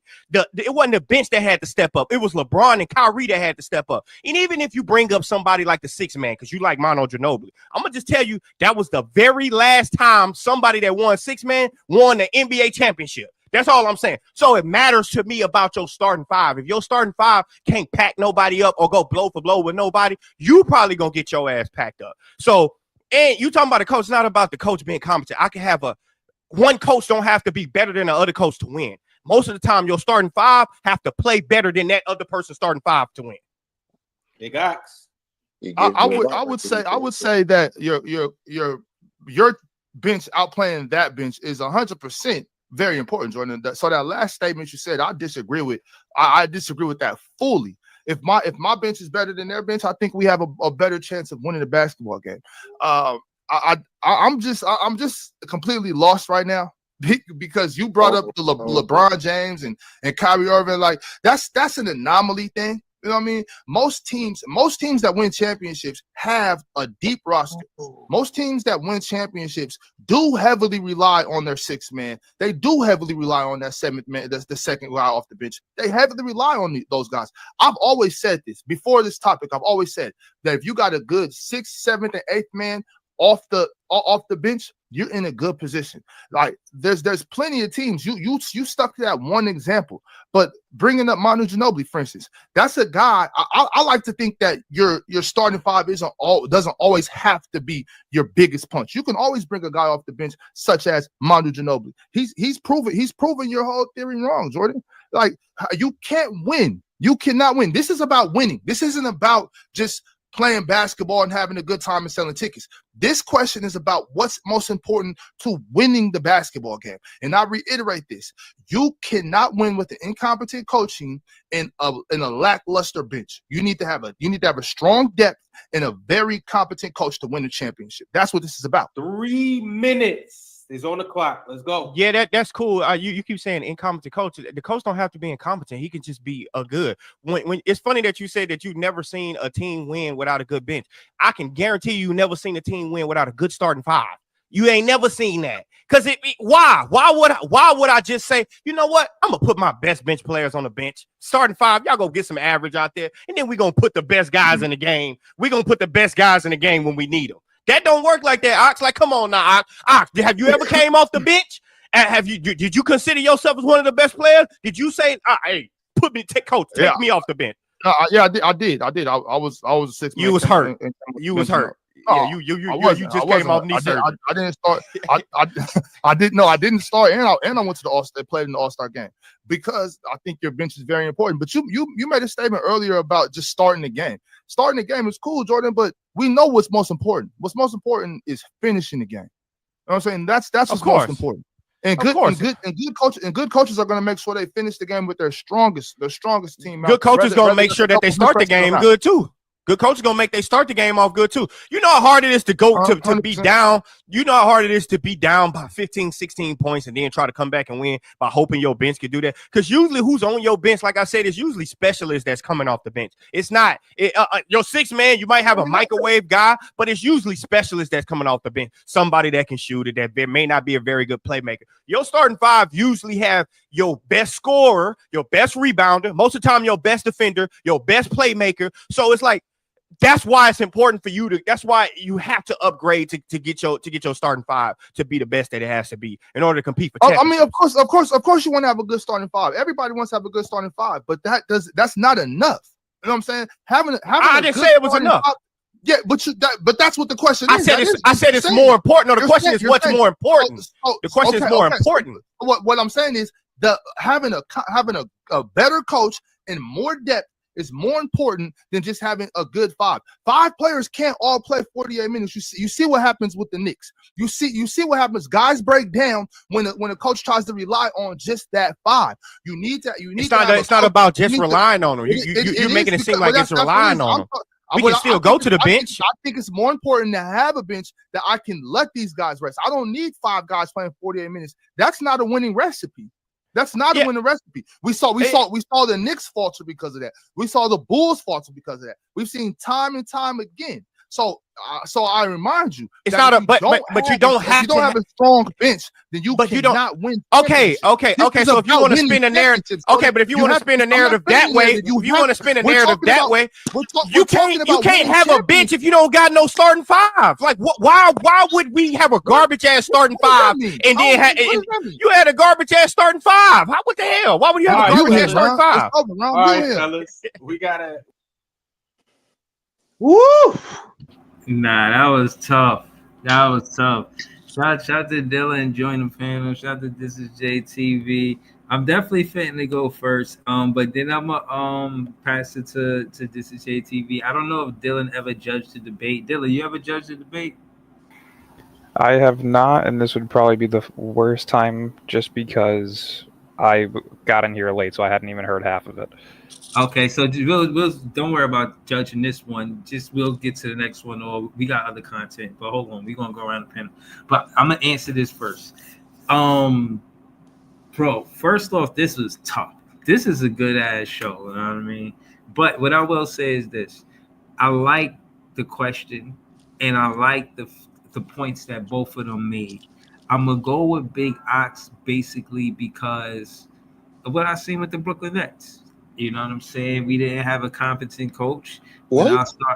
Hold on. When we did have a competent coach, Steve Nash, and when our starter James Harden and Kyrie went down, Steve Nash wasn't able to utilize the bench, and he did not know what to do without the starting five.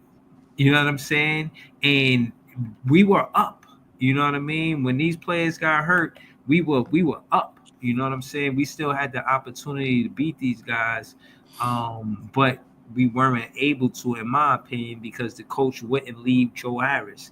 No matter how many bricks he laid, he would not leave Joe Harris. He wouldn't go to a different player. He wouldn't take a different type of shot. He just waits for KD to get double teamed, kick it to Joe Harris, and we win and lose contingent on what happens with that. And that's the real example of, part of the reason why I could agree with Big Ox saying that the bench is more important. And then when I think about the Celtics, and how they won it last year, and how Derek White is so important to their team, Pritchard is so important to their team, and just how this, you know what I'm saying, a lot of times championship rosters, even though their starting five is really good, of course, but the coach, the system that the coach implements, the play, and the bench gets it.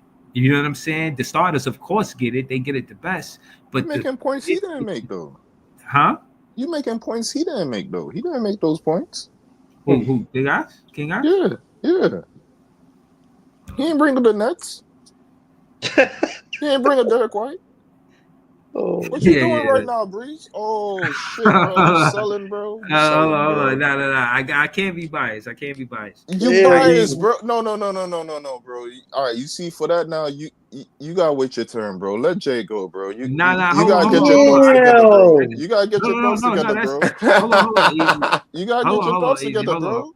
Hold on. Now that's valid. He didn't say that, but what he did say was that you can't just do it with a starting five.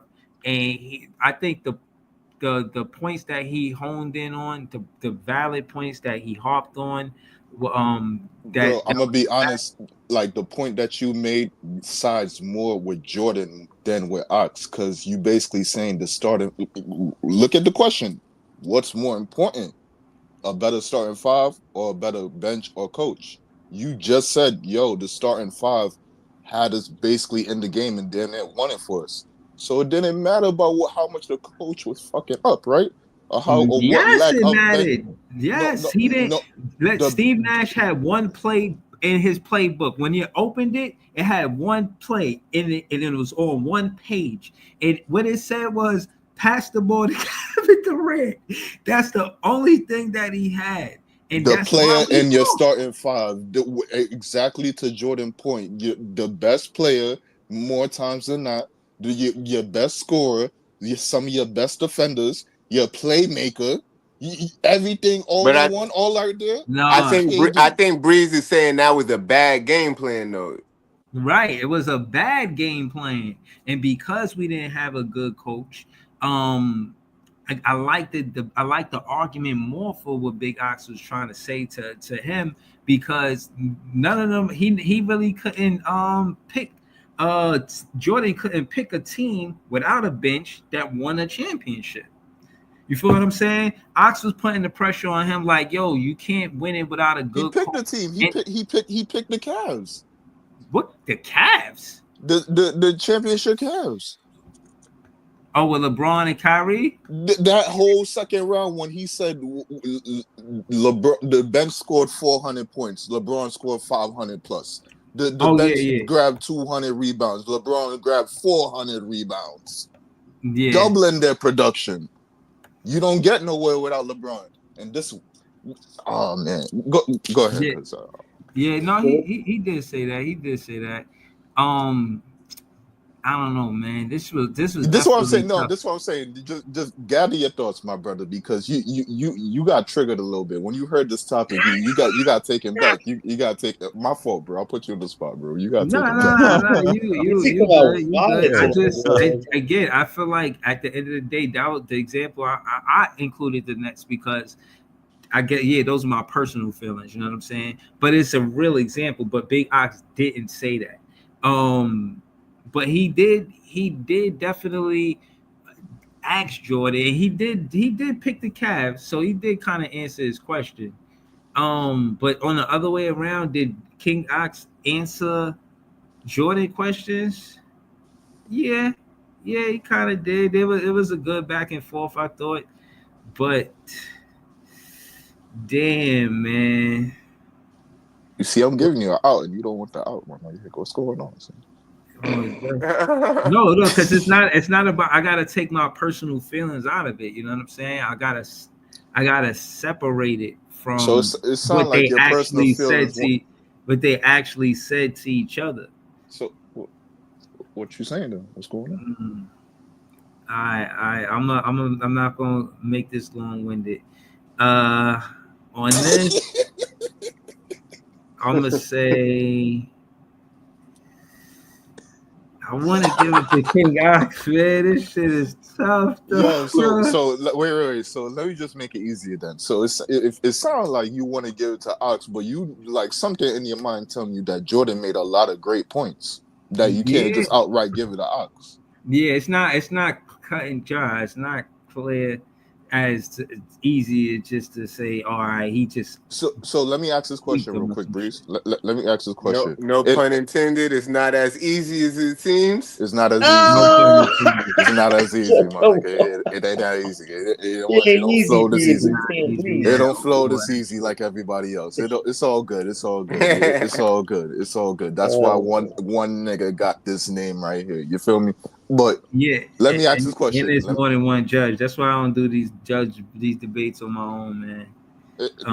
Let me ask this question then, right? For this topic right here, do you feel like there's an imbalance on the side that you could pick for you personally? Because when we're talking about better starting five compared to better coach and bench, do you feel like it's an impartial balance? Do you feel like there's more importance into the bench, or do you feel like there's more importance into the starting lineup, or do you feel like it's a natural cohesion?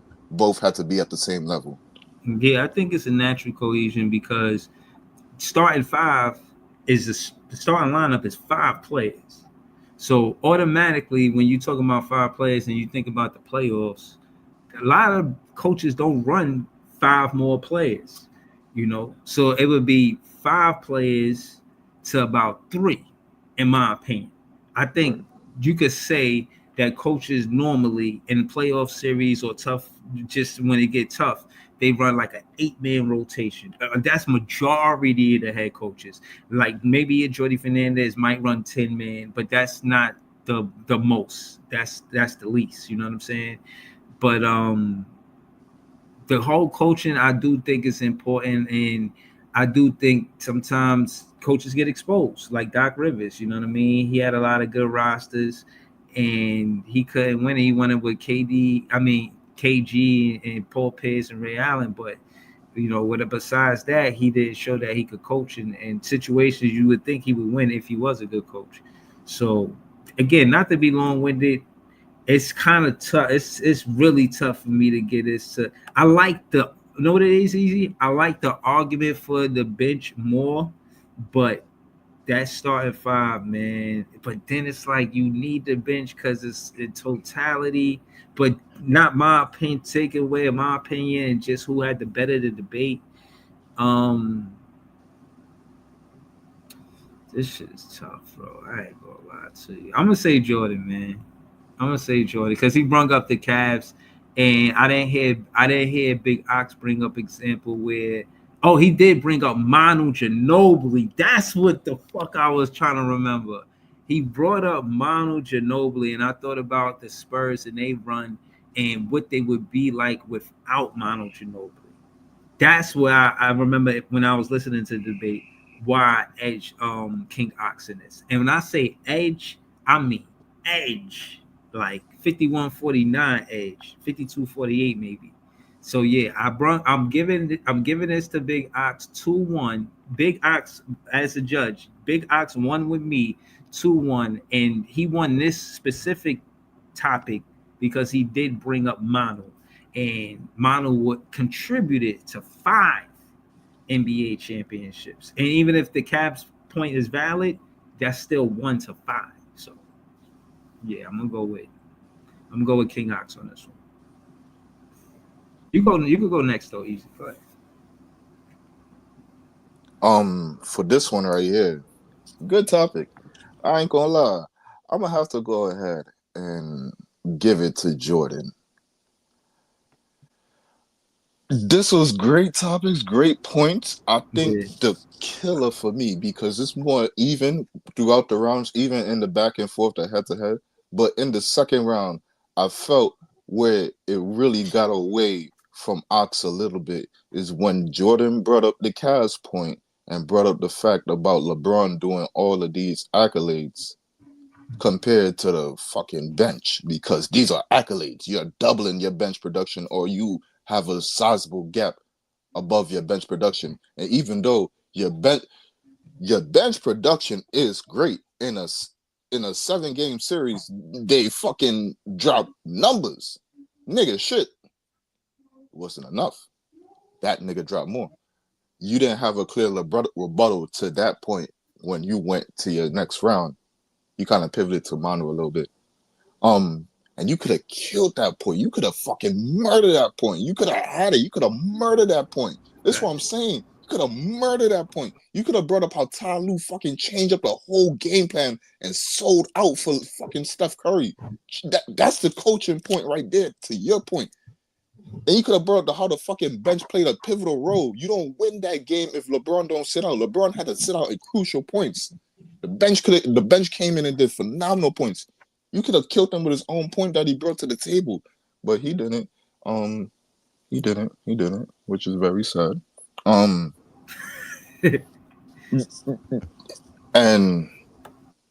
yeah, it was tough. It was tough. I'm gonna have to go with Jordan. All right, so round 3 so far it's 1-up. King Ox, Jordan. Gary joined the panel. Dylan joined the panel. Dylan, did you hear that round? I didn't hear much of it. I joined a little late, but okay. I mean, all right, so don't judge it. Don't judge it. We're gonna get to all right, Gary, did you hear it? I came in after Dylan. I missed most of it, so I wouldn't feel right. Okay, all right. Jay, did you hear that last one? I heard it, but I don't know if I heard enough to give a good judgment. For real. I appreciate the honesty, man. Right. I heard it, and honestly, I was listening to them, and both of them had valid points, but I wasn't even sure what the actual debate was, like what the actual topic was. And then I think from what I heard from y'all just now, it sounded like the topic was just what's more important, bench or starting five. Right, a bench / coach or the starting five. Okay, because that's why I didn't want to judge it, because I don't know exactly what the topic was. I didn't hear all of the points that were said already, but I'll leave it up to y'all, because it sounds like y'all had a good grasp of what was going on. Okay, it's 1-up in this round, and we're gonna go to everything but the next John. Go ahead, everything but the next John. Talk to us. Listen, finally, Jordan, man. Listen, I wait for when Jordan's really going to come out and start landing some hooks, man. Boy, was this his best round yet. I think Jordan made a lot of valid points. He said your starting five has your best scorer, your best defender, your best everything. And yeah, bench and coach is important, but your starting five is everything. You don't have that. You're not a legit championship team. And I felt like with Ox, he stepped into a landmine because he was trying to say the bench is important. But you mentioned the Knicks. The only reason the Knicks are relevant is just because they're starting five. The bench is nobody. I mean, Landry Shamet and CP0, Cameron Payne. Ain't that what Ox was saying? He said, yeah, when he brought up the Knicks, he was talking about how Tibbs be running their players. Yeah, but he's trying to say the bench is important. They don't got a bench. So, like, that was the worst example to give. He should have given Boston. I don't think you was listening, bro. Because the example he said was that the Knicks don't play their bench, and that's why they're only playing the starting fives, and he be getting players injured. Because their bench is non-existent. No. But I think that's a John point right there. That's how you step in the landmine, because if you're even going to bring up the bench, you're nowhere without your bench, without the starting five. Look what the starting five is doing. All-time highs in Knicks But he was bringing up how Tibbs be running his players into the ground. Let me say this, though, Jay. I think it was a missed opportunity on both their sides here. The Boston Celtics, I know none of us are Boston fans, but look at the Celtics. They got arguably one of the best starting fives because their starting five can drop 25 points apiece. Is their coach, Joe Mazzulla, really that great of a coach, or did he get lucky getting gifted with a top starting lineup that can dominate a lot of teams?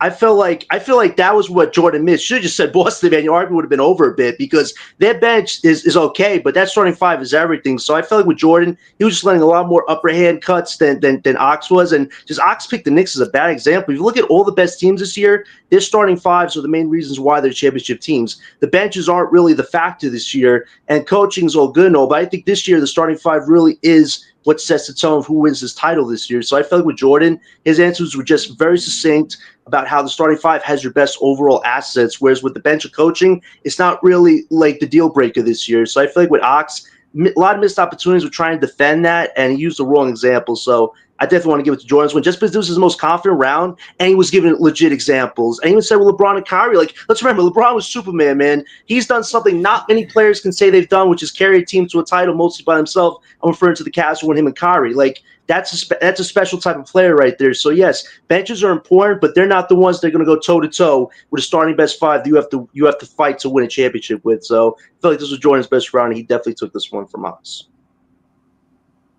All right, appreciate you. So you got Jordan in round 3. So John's official score for rounds 1 through 3 is 2-1 Jordan, right? Yeah. Okay. My official score for the round is 2-1 King Ox. So it's on ice, man. You got the icebreaker. Ice, talk to us. Who won I'm here. this debate? King Ox or Jordan, and why? Oh, I went with Ox this round. I see the way that I looked at it, Jordan. I think Jordan downplayed the bench by saying, like, if you're up by 15, like your bench can't come back. And I was like, whoa, whoa, you know what I'm saying? That's not true. But the way that Ox talked about the bench, right? You know what I'm saying? You need the guys, and you gotta have a coach. You know what I'm saying? You gotta like and when you watch these games and you listen to what Ox said, you will understand like those guys on the bench. Yep, your starter matters because this is a tough topic. The starters matter 100%. But when you get down to it, you need your coach and you need your bench. Basically, he's like your starting five. What's more important? Your starting five is more important than a bench and a coach, and he has to defend that side of the topic. But I think Ox defended the bench and the coach better, in my opinion, than Jordan. So I went with Ox. All right, there you have it. First battle in the books. King Ox beats Jordan. This is the unofficial judging recap of the PCL NBA Debate League battle, or however you want to call that. Shout the apartment gamer. He is a content creator. Throw your link in the chat. I threw the link in the chat if you want to help us judge. Before we get to the next battle, I definitely want to give a shout out to Dylan, to Gary, and to Jay for joining the panel. And Easy. He just jumped in and joined the debate with us. That's my guy.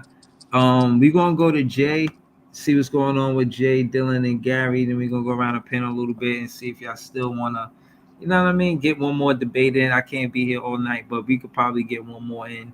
But Jay, what's going on, man? You got a show on Tuesday. You doing shows? What you got going on, man? Talk to us, man. All right. A different show. Every week is a different show. Live on my Instagram every Tuesday. That should be turned up. I'm out here performing. Make sure y'all follow A Different World. And This Is Jay on all streaming platforms. And I mean, I definitely need the streams out here. But yeah, we be performing. I had a performance last week. Got some other shit coming up on Saturday. It's lit. Word. Lit. All right. All right, Jay. Just to bring you up to speed, because I know probably Dylan and Gary want to hear this. The Bleacher Report, they said that we was getting to play Jeremiah Fizz. And it plays into your narrative that Nets fans shouldn't worry. You know what I'm saying? And every chance I get, I love to alley oop it for Jay to tell other Nets fans not to worry. You know what I mean? Because 70 something games in, what more could we do? You know what I'm saying? But Jay, Fizz is a point guard. They got us getting him at the sixth pick. Very explosive guard. Do you know what I'm talking about? No Fizz at all? Yeah, I seen him play, but we getting the number one pick, bro. Like everybody remain Oh calm. shit! Oh Have you shit! seen the current odds of that 6 odds, Jay? Yo, I don't give a fuck about the odds after people keep telling me the For the shit is last 6 years, rigged. Let him Jay, have you The finish, seen shit John. it? is John, rigged, let him John. finish. Let him No, finish, you John. see, John, let Nah, him I got to debate Jay on this, you man. We got see, to No, go. you John, We got don't. to No, debate you let him Jay. don't. finish. No, you Yeah, don't. I It's do. not a debate. No, you I'm don't not. have to I'm do not here that. to You debate don't. you. I'm Right. not here to debate you. So Right. you can say what you say, but I'm not going to debate you I'm back. ready to. So I'll make what those two guys do look like cakewalk right now, man. Let's go. No, yo, yo, bro. Let him get his shit off. I'm kidding. I'm Right. kidding. Bro. That this is the get your shit off part of the show. This is not the debate part of the show. Relax. Right. But It is. That's true. That is true. but like I'm saying, you're not gonna sit here like if you believe that the NBA shit is not rigged, John, I got a piece of the Brooklyn Bridge I want to sell you right now for a low price. You know what I mean? oh shit! But Yo, for real though, I got it, bro. John. Come get this candy. So why y'all niggas think the rig for us? Why you think it's going our way? Like I I, need I'm to know that. I told you already. One, because we the most respectful tankers, and we the ones not getting investigated. Two, Brooklyn is a huge market, and you got a team like some old ass Knicks that they want to compete against some young ass Nets. We Now, I tank mean, better they than would like to build a rivalry in the biggest city in the world. we Like, I tank we tank better than we did a more respectable tank than Toronto. Yes. Toronto had yeah. Brandon Ingram's hurt saying he ain't played one game for them yet. He got hurt before Toronto though. yeah, and so Yeah, did but Cam what Thomas. was his injury You know though, what I bro? mean? Come on, Cam man. Respectfully. Thomas Cam Thomas got held out for damn near 5 months for a calf. A Yeah, calf. yeah, respectfully, niggas be injured and A you gotta let calf? them play a couple games, but then you put No, them no, back no, on no, the no. bench. Not the full hamstring, just the calf. Yeah, yo, you know the leg bone connected to the knee bone, the thigh bone connected to your hip bone. Know what I mean? Bi had an ankle sprain. Bi had an ankle sprain. That's why he was out. Scotty got hurt in like the first few games of the season. Playing. You you can't just outright say we had the most respectable tank when Toronto had that shit going on for them.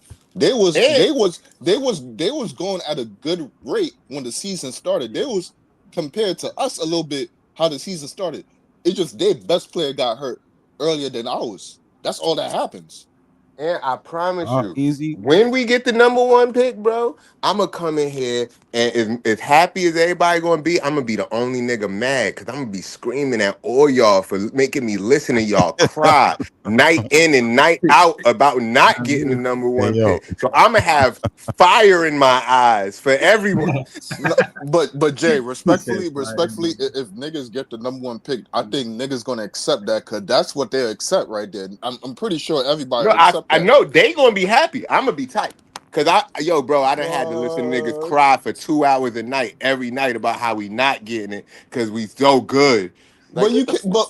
but hold on, Jay, hold on, real quick, and I'm gonna defend the tankers real quick. Go ahead.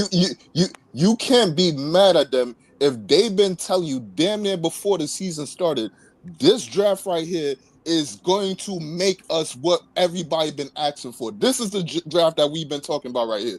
This is the generational shit right here. This where we need to pick the best person right here, or the nigga that we've been telling you about. Cause this right here is gonna put us in the tiers of the Bucks, the Celtics, the fucking Denver, all those teams that Yo, we keep bro, on talking about. That's what it is right here. I'm not mad at a reaction, but I'm mad at overreactions and I'm mad at fucking reactions to predictions.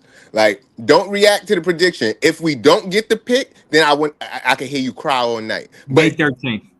right, but for fucking 6 months. Let it happen. Let it happen first. Oh man. But all right, real quick, to just defend the Tankers, what happened in their opinion from the minute this shit began? Because this is the start of the season. You gotta make sure you make plans to make sure you in the bottom from the start, right?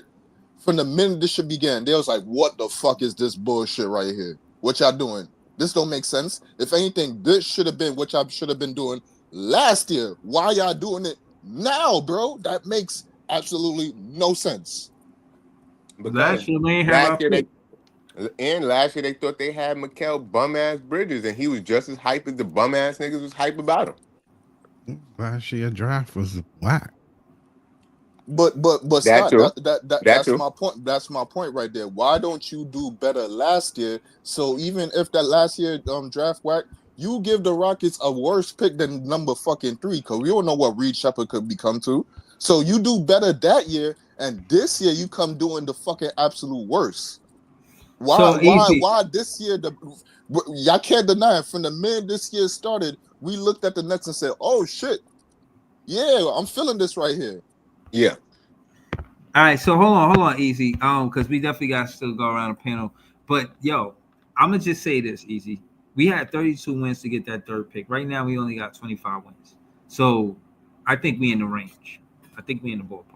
But hear what I'm saying. But here, number one pick, man. Real quick, and I don't want to. I mean, it's up to everybody how they feel about this, but I want to hold it up. But like I said, basketball is fluid, especially the NBA. Every year presents a different thing. One year, a player could not be a starter. The next year, that nigga could be a full-time starter, depending on what he brings to the team, because the team keep on changing. Every year is different. One year, 32 wins could get you the number 3 pick in the lottery. This year, with increased odds and what everybody's saying, there's a lot of shit going on in the NBA. Everybody else put their hat into the ringer. So this year, 25 wins could get you the number 7 pick. Or it could get you Shout out the to number you, 1 Easy, for keeping 100. No, shout out to Easy keeping 100 because he actually did see what I saw today. No, he's not keeping it 100. He's just saying some shit you like, John. He's stirring the Jay, pot. did you see the stats today? Yo, bro, no, I don't like that about y'all, bro. No, I don't like that about y'all, bro, because y'all be fucking like just leaning towards whatever narrative you like best. Know what I mean? That don't mean whatever No, I'm you like being a realist. best. I'm looking at what they did this show. Respect to Jay. I'm looking at what they've done this year. Yeah, no, look at what they've done every year for the past 10 years, then look at it. The best odds never gets the number 1 pick. So I don't want to hear y'all talk about the best odds getting the number 1 pick because it never fucking happened. That's a strong How about point. second or third or fourth? How about second, third, or fourth? We were actually tied with the Hornets a few months ago. We decided to go on a winning streak. So, Jay, did you forget that one, Jay?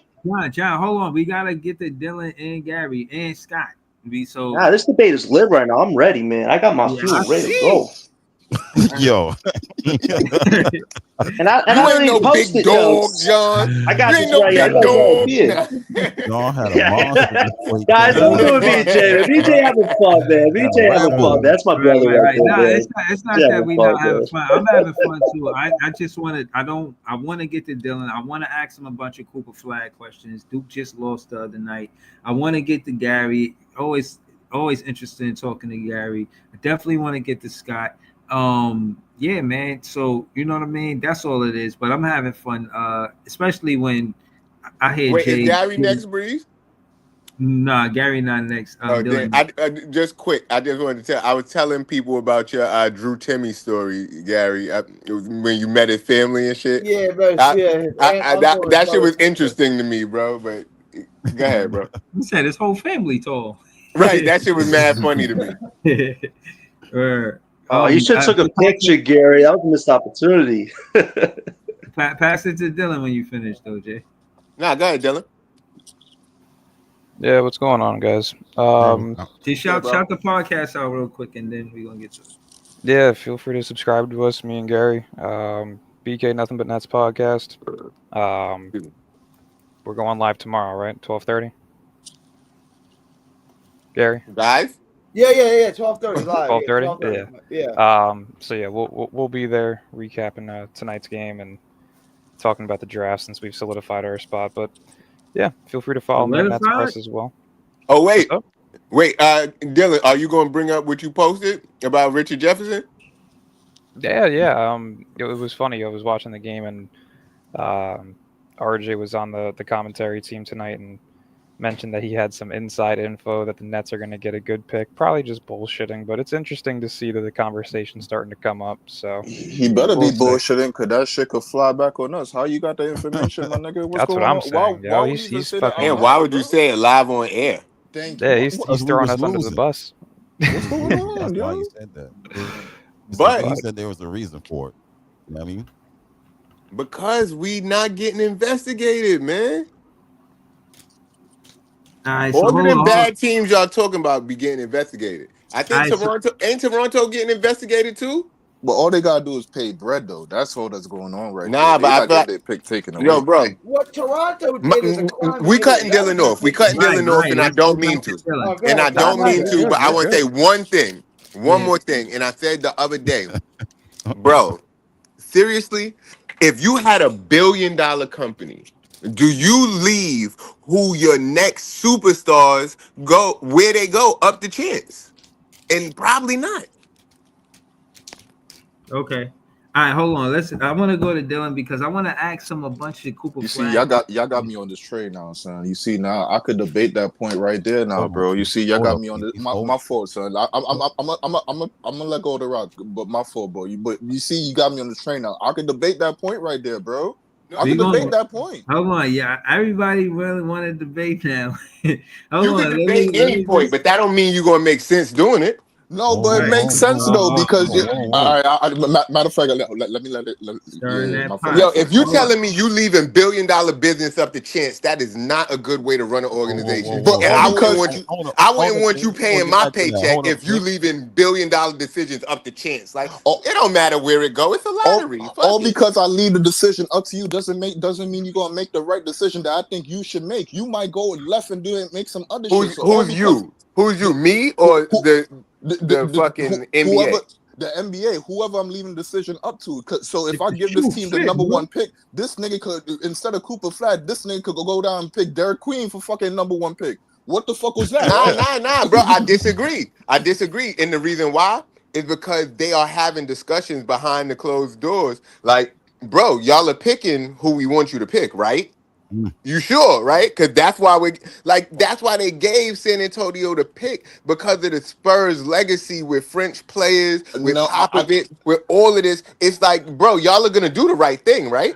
I think that nigga was too great that they just had to make sure he was in good hands, because they couldn't leave that shit to chance. I think that's what it is. But bro, see, every year they're gonna keep doing that. Hold on. Let's go back to Dylan because Duke just lost. And I don't think this affects Cooper's stock at all. He had like 27, 9, and 4, something crazy like that. And I want to know, him being a Duke fan, I want to know his perspective on it. Like, what do you think about his last game? Somebody mute up, please. Yeah, no, we got shafted. If you watch the last minute and a half, the inbound pass, you're not allowed to cross the line, and he swiped the ball. Hold on, mute up. Yeah, if y'all not talking, mute up. If you're not talking, mute up. Y'all got y'all listening to us on the YouTube, I think, and stream y'all at the same time. That's when it happens like that. But go ahead, Dylan. My fault. Go ahead. No, you're good. No, I was just saying, as a Duke fan, that shit sucked. I mean, we got fucking shafted. Damn. Yeah, that was a terrible fucking call. Nah, if you look at that last minute and a half, here, hold on one second. Pass the rock for a sec. Okay. I agree with Dylan. That was a terrible fucking call. Calling Cooper Flag for over the bat. Yeah, that was terrible. That was terrible. But what I will say is that I wanted Cooper to make that shot at the end, and he did. You know what I'm saying? But I don't think it takes nothing away from his game. He had 27, 9, and 4. And what can I say, man? Houston played a good game. You know what I mean? I saw the last stream. Somebody was like, that shot would have been money for Cam Thomas, though. Yeah, that was hilarious. That was part of the conversation. Not to knock Coop, but that was part of the conversation of Coop. Is can he be a closer for a team? And I don't remember the season, but I know he had 2 chances to close the season, and he came up zero on 2 big occasions. You know what I mean? So you know what I mean? That was the question for him. Well, maybe he don't have to be the closer in his rookie year, and that's something that he could develop. You know what I mean? Do we get a Cooper? According to Jay, we might. You know, but until Dylan come back, we'll just go to Gary and Scott, and then we'll come back around. Gary, man, how you doing, man? What's going on, man? G Money. What was Drew Timmy's plus minus, man? I know you like talking the plus minus. I didn't even look at him. What was his plus minus, man? You want to look it up? I didn't. I'm about to check it out. It's the Nick Claxton thing. I've been doing this with John and Dylan for like the last 30, 40 games. And Nick Claxton had like 2 games where he wasn't a negative. 2. Like, he's the worst plus-minus player on the Nets. Like, and it's not a one-off. It's every single night. And that's why I kept doing it, right? It's like we need to address this. Like, he can't be our center next year. Every time he goes in the game, we do bad. And he comes out of the game, and Day'Ron Sharpe goes in, and we do good. It's every game. It's not a one-off. Like, we need to notice this. I don't even hate Nick Claxton, but I'm saying, like, this is a disturbing trend here. Drew Timmy had You sure you don't hate him? I thought you was Peoples for a second. Hey, Breeze, I'm back, by the way. My fault. Okay, nah, it's all good. All right, so what do you think about Cooper, man? Where do you, as a Cooper fan, as a Duke fan, where do you want Cooper to land, and yet where do you want him to land? I mean, it's obvious where I want him to land, but before I even get to that, you know, I wanted to finish what I was saying before. Yeah, we got fucking fisted by the refs in that game. Sorry for I'm not sorry. That shit fucking blows. If you watch the last minute and a half of that game, you're not legally allowed to cross the baseline and touch the ball on a player that's inbounding. And that motherfucker swiped it from him, and they called it a turnover. That was bullshit. And then the foul on Flag at the free throw line was one of the most pathetic things I've ever seen in my life. So, yeah, fuck the NCAA. That was pathetic. But yeah, I want him in Brooklyn. There's no doubt. If he doesn't go to Brooklyn, I'd like to see him in Charlotte. But outside of that, those are the 2 teams I'd like to see him on. Yeah, I mean, they say we got Fizz in the Bleacher Report, man. How you feel about Fizz coming to the team? I'm at the point right now where if we don't land 1 or 2, I'd rather land 6 or 7 because my hype for Ace has fallen. I told y'all that would happen though. I was about to say, not the first I heard that. No. To me, it's just too risky of a pick. The boomer bust in terms of his potential is a little nerve-wracking for me. VJ, Trey Johnson, they're not fits for us. I wouldn't take Malawak at 5 or 6. So to me, it's either Flag, Harper, or Fears with our pick. That's all I want. Can I ask Dylan a question right quick? Can I ask a question, Dylan? If we got 3 or 4, would you be interested in trading back to 8 and then getting like a first rounder next year? So like I'll give you 3, you give me, let's say 7 and your first round next year. I mean, it depends on the team that you're trading back with. Yeah. You know, if, say, somehow magically the Spurs land at 6 or 7, yeah, I would trade back with them because I would take their 16th overall pick too this year. Give me both of those picks to move back. I'm cool with that. Or I'd rather have another pick next year. I was only gonna got say, 1 pick. Yeah, that's what I was going to say. Or give me 6 and an unprotected Hawks pick next year. You know, they own that pick. So, yeah, I mean, I would trade back, in all honesty, replenish some of the assets that they fucked up on getting by not trading Cam Johnson, and you know, try and make the right pick. But to me, your first pick has to not only have very high upside, but it has to also be a good fit. You can't draft a VJ, you can't draft a Trey Johnson. Ace to me is a little scary. Outside of Flag, I don't really like any of the wings in the top 10. So, to me, it's either Flag, Harper, Fears, or bust. All right, that's fair. That's fair, bro. And again, when I say that's fair, I'm happy because you know you were somebody who was definitely big on the top 3. So for you to, And again, not just you. A lot of Nets fans is agreeing. If we don't have a top 3 pick, Fizz is our guy. So it's just good to see that we agree on something. You know what I'm saying? It took 10 months. It did though. Word. Yo, so I Wait, got a question. I got a question for Dylan too. My fault, Easy. Go ahead, Jay. Go Can ahead. I ask him real quick? Yeah. Go ahead. Shoot. Do what players do you think may have like moved up? Like, is the reason why did Fizz move up because of the March Madness shit, because of what he's doing currently? Or are there any players that's moving up because of what they're doing currently in the March Madness? Like any of the players or Houston gonna be moving up because they beat Duke or anything like that? I mean, the problem with, and this is something that I put out earlier that I really have a problem with college basketball, is the fact that there's 23 to 25-year-olds on some of these teams as their entire starting fives. It takes away from the enjoyment of watching young players with, NBA Is there talent. a cap on the age? No. I thought there's a 27-year-old freshman going in next year. Dude, in college football, there's a 33-year-old punter. I mean, you got to hang it up at some point and get a fucking job. This guy's a loser. Yo, that NIL though, that NIL. That's the problem. Like realistically, right now, if you play 2 years at JUCO, you still have all 4 years of eligibility once you get to a divisional school. So you could play 2 years in JUCO and then go play 4 years at Duke. And is that right? 25. Yeah, they just made that eligible this past year.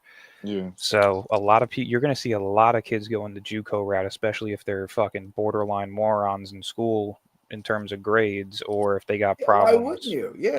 And you know that's going to happen. They're going to get 6 years worth of college basketball. So. And all that NIL, all that fucking NIL. Yep. So yeah, to me, the dynamic a lot, man. Yeah, no. To me, Fears raised his value by doing what Trae Young did with Oklahoma, which was elevate them from a middle-class Division I school in the SEC to being a tournament team. So his stock was risen before March Madness. I'm hearing a lot of talk about Walter Clayton. I even put this out earlier too. I'm not a fan. I've seen this story so many times where a junior or a senior does really well, and now they're trying to say that he should be a lottery pick. Get the fuck out of here. He's going to be a forever role player. Every senior that comes out is. Dylan, the Bleacher Report, they had us actually picking him at like 27. Yeah, like to me, save that shit for another year. When you're in the position that Brooklyn's in, you need to select young, high upside players, not guys that you can plug in right away to be role players. That's not what we're looking for. We're looking for potential stars, potential cornerstones on this franchise. To me, you pick 3 youthful players who are 18 or 19, and the only exceptions that I'll make is Rasheer Fleming, Ado Thiaro, and I'm going blank on one of them. It would have been Yaxel Lendeborg, but he's going back to school. Is it Johnny Broom?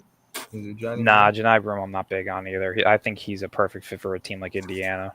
But yeah, there's a very select few players that I would take that are sophomores or later on. So to me, I'm looking majority freshmen and sophomores. All right. We should try to trade if we don't get a fucking point guard. I think that kid AJ Johnson that the Bucks traded to. They drafted him last year, but traded him to Washington, and he just whooped our ass the other night when he was playing because he was out there cooking. And I seen another couple games he was cooking. He might be a fucking prospect for real. Yeah, no, he had eye upside when he came in. I'm pretty sure he was. Why the Bucks got rid of him? Just because they wanted Kuzma, I guess. They need you can't give up a broken toy and Chris Middleton and expect something half decent in return. So yeah, they had to give up Johnson to be able to get him. Hell yeah. Boy, all right though. They're trying to win now. They needed a win now player like Kyle Kuzma. So yeah, that's not working out. I was not familiar with his game, but boy could ball. But yeah, no, in terms of risers, just based on the tournament, Walter Clayton's one of them, even though I don't agree with it. Tyrese Proctor, again, another junior, senior guy that I don't agree with, but You got people who are trying to say that he should be a middle to early 20s first round pick. I don't agree. Again, I see Walter Clayton probably in the 20 through 30 range, and Proctor probably around that like 35 through 42 range. But I don't know. VJ definitely, I think, solidified himself as number 3, depending on the team. New Orleans, Toronto, Charlotte. I think those are 3 teams that would take VJ over Ace in terms of fit. All 3 of those teams need a 2 or a center. So I don't think they're going to go with the forward route, especially Toronto. They have Ingram, they have RJ, they have Scotty. Charlotte, they got Miles Bridges, Brandon Miller. New Orleans, they got Trey Murphy, Herb, Brandon Boston, Zion Williamson for now. Like they don't need wings. So to me, I think VJ is a solidified 3rd overall pick. Okay. I just want to read this for the chat. For you guys, and then we could go to Dylan's finished, then we could go to Gary. They got Brooklyn Nets got Derek Queen at the 5th pick. This is a Bleacher report from March 31st. They said he's 6'10", 246. He's 20. They compare him to Sagoon. I like that. Scouts that thought highly of Derek Queen before the NCAA tournament should only feel more confident after Maryland's Sweet 16 exit. His 33-point makes a 27-point game against number 1 seed Florida. Damn, he had 27 on Florida. Okay, He fucked them up. Okay. I was watching that game too. He's a dog. I don't think he's top 5. There's too many other. But what about his game teams. being close to Sagoon? How valid is that? I definitely agree. The defense is very poor for what you would want in a center. There's still room for work and improvement on that. But it says that too, Dylan. It says Queen's skill level, scoring versatility, and passing IQ have been strong enough indicators of offensive success that certain teams will be willing to look past his defensive limitations. So yeah, you also have to remember too, he's a 20-year-old freshman. How that works, I have no fucking clue. But he's the age of a guy that should be a junior. So that may take into account on some of these picks. Because remember, the NBA draft is probably the only draft where you select guys who are younger rather than older and more experienced. Right. So to me, I still got Queen around that like 7 through 11 range. I think Malawak probably gets taken ahead of him just because of the upside that he has. And again, he's 18, 19 years old. So it'll really depend on the team and the fit, though. No, I think Chicago right now at 11 would get Derek Queen. Okay. All right. Shout out to Dylan, man. Yo, throw your link in the chat too, Dylan. Gary, man. I don't want to be long-winded because I definitely wanted to get to Scott as well. What do you think about Queen at 5? Would you take Queen at 5 or maybe not? If Fears is there at 5, which I imagine he would be, to me the pick should be obvious. It should be Fears. I don't I'm not going to be pissed. I'm not going to throw things if they take Queen. I think Queen's going to be a good player, but Fears is a pretty complete point guard. He can run the point. He can score. He can shoot. Can I ask you, Gary? Go ahead. Who's a better defender than Queen? That's a big man. Is it? I don't know. They need a Cockbriner or whatever his name is. Malawak. Okay. Yeah, he's the best rim protector in this entire draft by far. Okay. He's quite literally Mark Williams, but can shoot the 3. Dang. But he had a bad game that last game, though, right? Yeah, that's why I could see him. I had him as my 5th overall pick not too long ago. I heard he had 0 rebounds. That shit is terrible. Yeah, for a 7-foot dude to have 0 rebounds is crazy. If we're picking 5th, who would you take? Fears. Assuming VJ and Ace are 3 and 4. Fears, by far. I would take Fears too. Yeah, I don't because to me, if you really want Derek Queen so badly, Derek Queen's sitting there between 17 through 21. His name's Thomas Sorber, and I think Sorber is actually a player who may have more upside than Queen, simply because he has similar offensive abilities but better defensive abilities.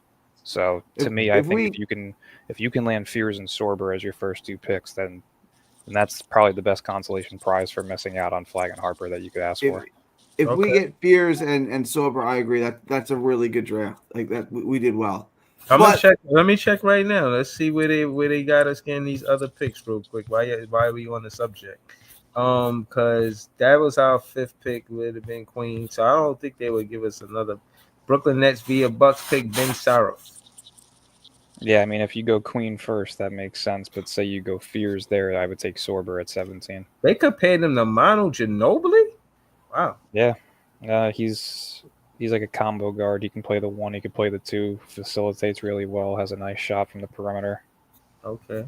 I was kind of just. I heard Igor's going back to BYU to play with AJ. That's what I heard. I would not be surprised about that. I think it's so smart, especially with the offensive inconsistencies that he has. He's a lottery pick. So to me, like right now he's not, but he will be if he can fix up his offensive game, and AJ should make that 10 times easier.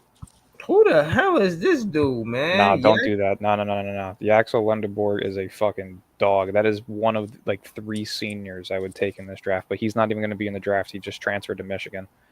Okay. He had a game where he had 30 plus points, 20 plus rebounds, and 6 plus assists. He did it again in the game after. He had like 25, 17, and like 6, but he got hurt with like 8 minutes in the game. He's a fucking animal. And then I would not touch that dude whatsoever. Pause, whatever you want to say, but no, get that guy the fuck off my screen. He's a second round pick in my eyes. I don't see him going first. Okay. Not at all. He's in the draft, but he's not fully. He's testing the waters, so he'll be in there if he get like what I'm saying. Well, he already fully committed to Michigan. Yeah, it still said that he was still testing the draft waters still. You know what I mean? There's a deadline for that though. I think it's before the draft. Yeah, you have to make the decision whether you're going to declare or not, because the whole reason why they did the transfer portal is you can put your name, you can keep your eligibility to get drafted, but you also keep your eligibility to go back to college. So there's a deadline prior to the draft where you have to kind of make that decision. If I'm Yaxel, I'm going in the draft because I think he can go as high as 20 through 25. But yeah, he would be smart to go in the draft this year. I mean, he could maybe go higher next year, but at the end of the day, after the performances that he put up the last 3 months of college basketball, that dude should go in. He's a dog. Okay. Gary, you concur any of this? How you feel? The UAB, I'm not overly familiar with them, so I'll defer to Dylan on that one. Okay. But Gary, just your initial thoughts about tonight's game, man. What you thought about Reese Beekman getting 13 points and 6 assists, man? He was a minus 26 today for Reese Beekman, so it doesn't change my calculus on him too much. Like, I don't think Reese Beekman's an NBA player. I'd rather see Killian Hayes. I don't know why Killian Hayes isn't on this roster right now. Killian Hayes is better than Reese Beekman. Much better. Tenfold better, yeah. Reese Beekman's not in that. How many shots did Beekman put up? Let me pull this down. That's crazy, bro. 6 for 13. All right, that's not too. Over 4 from 3. 6 for 13. Crazy, that's not terrible. 5 assists, 3 steals. Why is he shooting 4 threes though? He can't shoot any. You know what I'm saying? Like, he can't shoot threes. If you play for Jordy Fernandez, you're gonna shoot a 3-pointer. Right. They said during the game the motto of the team is keep shooting. Yeah. Mm-hmm. But not everybody. Like I always say. No, right? everybody. Not him. Not him. Like my brother used to tell me, layups or pass me the ball. You don't shoot jump shots, right? And then when I took open shots, he'd be like, I told you not to shoot. I'm like, but I'm open. And he's like, you think there's a reason why you're always open?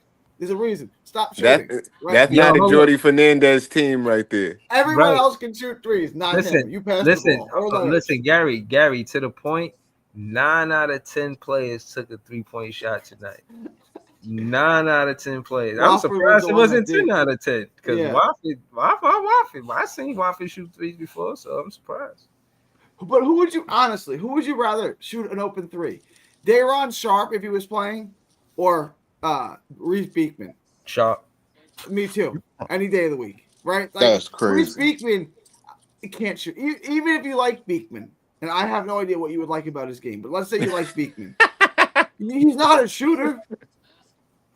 No. I I have like no players idea that what play. you would like about his game. Listen, It's I like crazy. players that play under the 3-point line. And it's unfortunate, you know what I mean, that I didn't even get a chance to see this game for real. But I like the 14-5. It's the best stats I've seen him have in his NBA life. You know what I mean? But that's it. Is he a needle mover? No. He's not moving the needle at all. He will not be on the roster next year. All layups. All his points came from layups. That's where it should come from. I actually did Yeah, I did a mock off season. If you want to check it out, I mean, I could go over it quick if you guys want, but if Reese Beekman's on an NBA on the Nets next year, I'm gonna. Nah, he won't be. That's unfathomable. He won't be. I hope that don't happen. He We was want to G-League. hear Dylan. I just want to go to Scott after Gary. Then I definitely want to hear it though. Sounds good. Yeah. Well, Gary, were you done? Yeah, I'm done. I'm good. All right. Scott, man, throw your link in the chat, of course. But talk to us, man. What you thought? I mean, we talking about a lot of stuff, man. First off, what's going on with you, man? How you doing? Yeah. Not be on mute. Yeah, you on mute, Scott? Yeah, I'm doing good. All right. What's the word, man? How you feel about the last draft saying we getting? I know it's not the one I pulled up, but the one I had on my phone said that we was getting Fizz. I'm just trying to get a gauge on the Yeah, next. you know I like Fizz. I think Okay. Fizz was a good pickup. Yeah. If we don't get one, if we don't get Harper or Cooper, Does he dunk? Fizz would be the next one. He don't try to dunk on you, Jay. Like, yeah.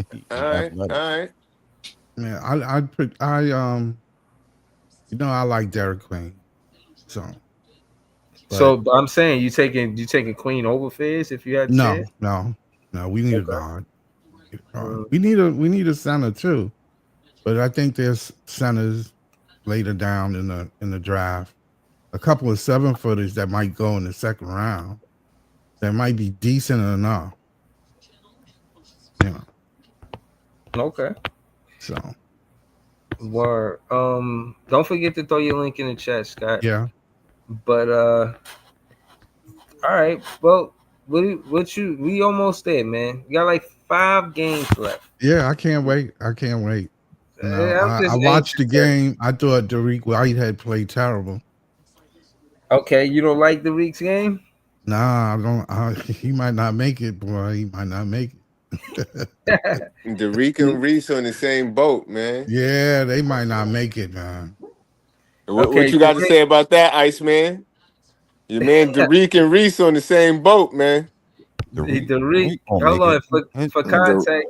Derek will make it more than fucking Reese. I'll tell you that much for sure. Think so? Derek had 5. He was 5 for 12. He had 5 turnovers, and that's when the game turned. A pick got used on that motherfucker. He had 3 turnovers back to back.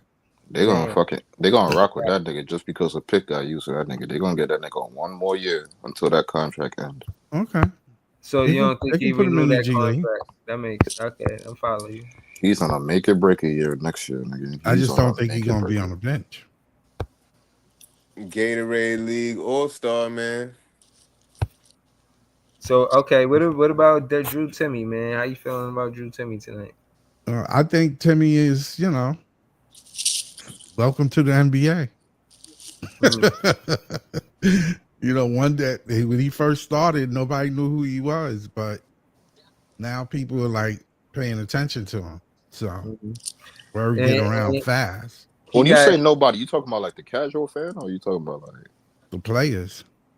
Players knew who Drew Timmy was. I mean, they knew who he was, but they just didn't think he was going to get a shot. Right. They didn't think he was going to get off. But apparently, people remember that Gonzaga run. Right, exactly. That happened quick. Well, he played well. He's still plug. He's a plug guy. Or the I Nets wouldn't, just you started know. utilizing their two-way contracts and gave some people some contracts for the end of the year. They And already did. besides, the Nets need size. They got folks on the two way. Reese Yeah, is they on the need two way. size. Etienne is on the two way, and Tucson Iwoma's on the two way. I fuck with Tucson, man. That's my boy. He plays good, but Timmy can shoot the three, so that's for somebody at 6'10", that's good. He don't seem like he want to shoot it though. No, he don't. He don't. He's not selfish like that. I think he need to be a little bit. I think he just got here, you know what I mean? So he Yeah, ain't he don't want to. You know. He ain't trying to ruffle no feathers. Right. right. Exactly.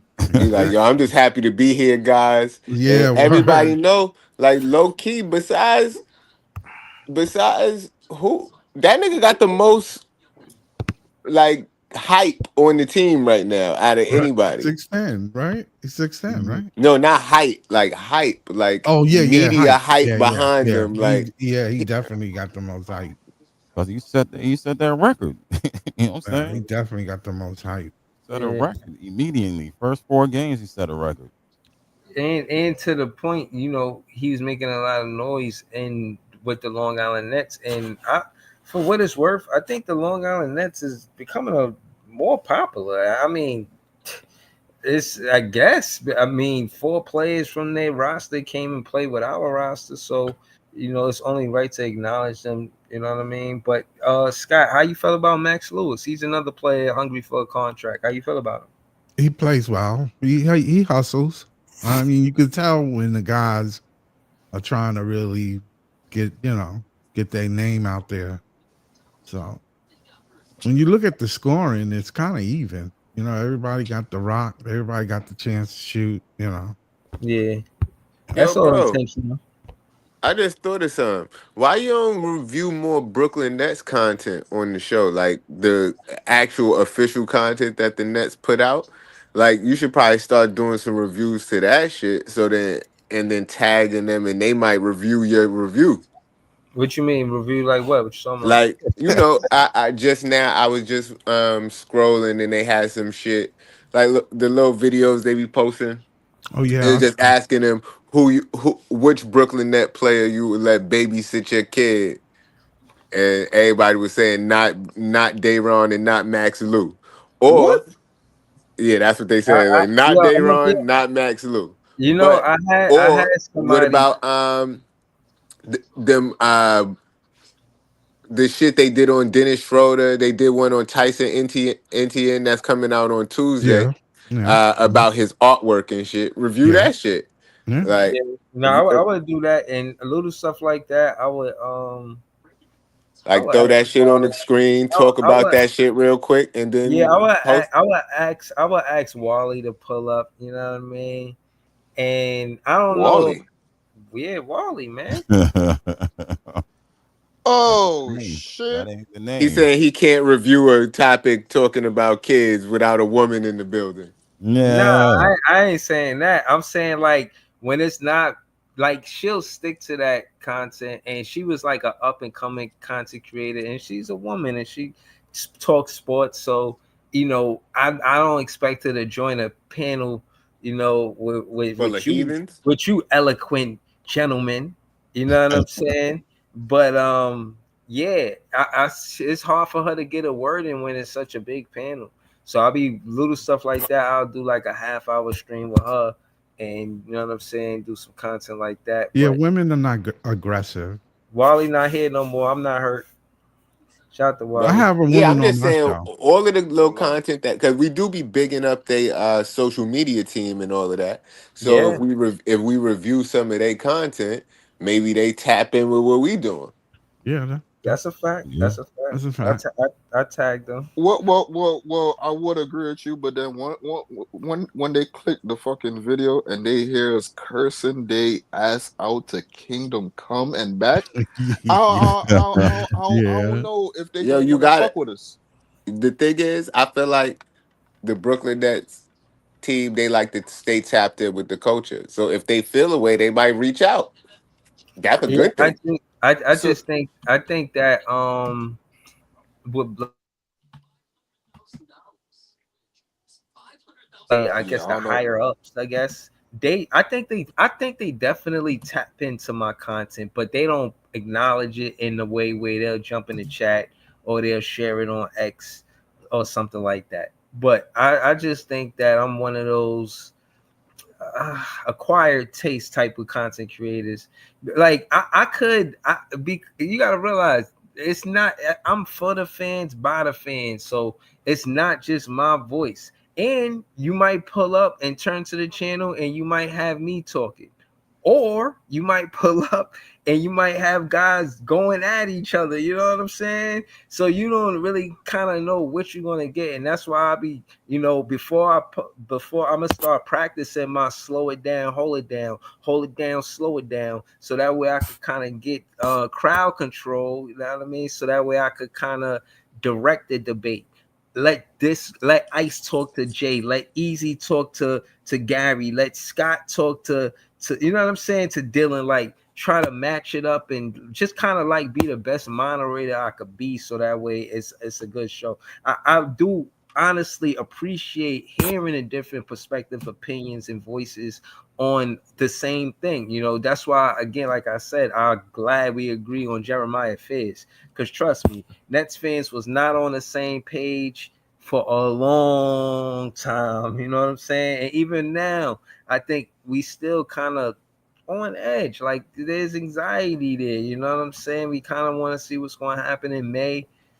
It's just a lot to unfold. But to the point, we could get to Dylan's off-season content that he was talking about. I'm gonna close out after that. You know what I'm saying? Just because I gotta get up early. But this is a dope stream, and I would implore you guys to, or ask you guys to share the stream, not share the stream, but yeah, share the stream, of course, but listen to the playbacks.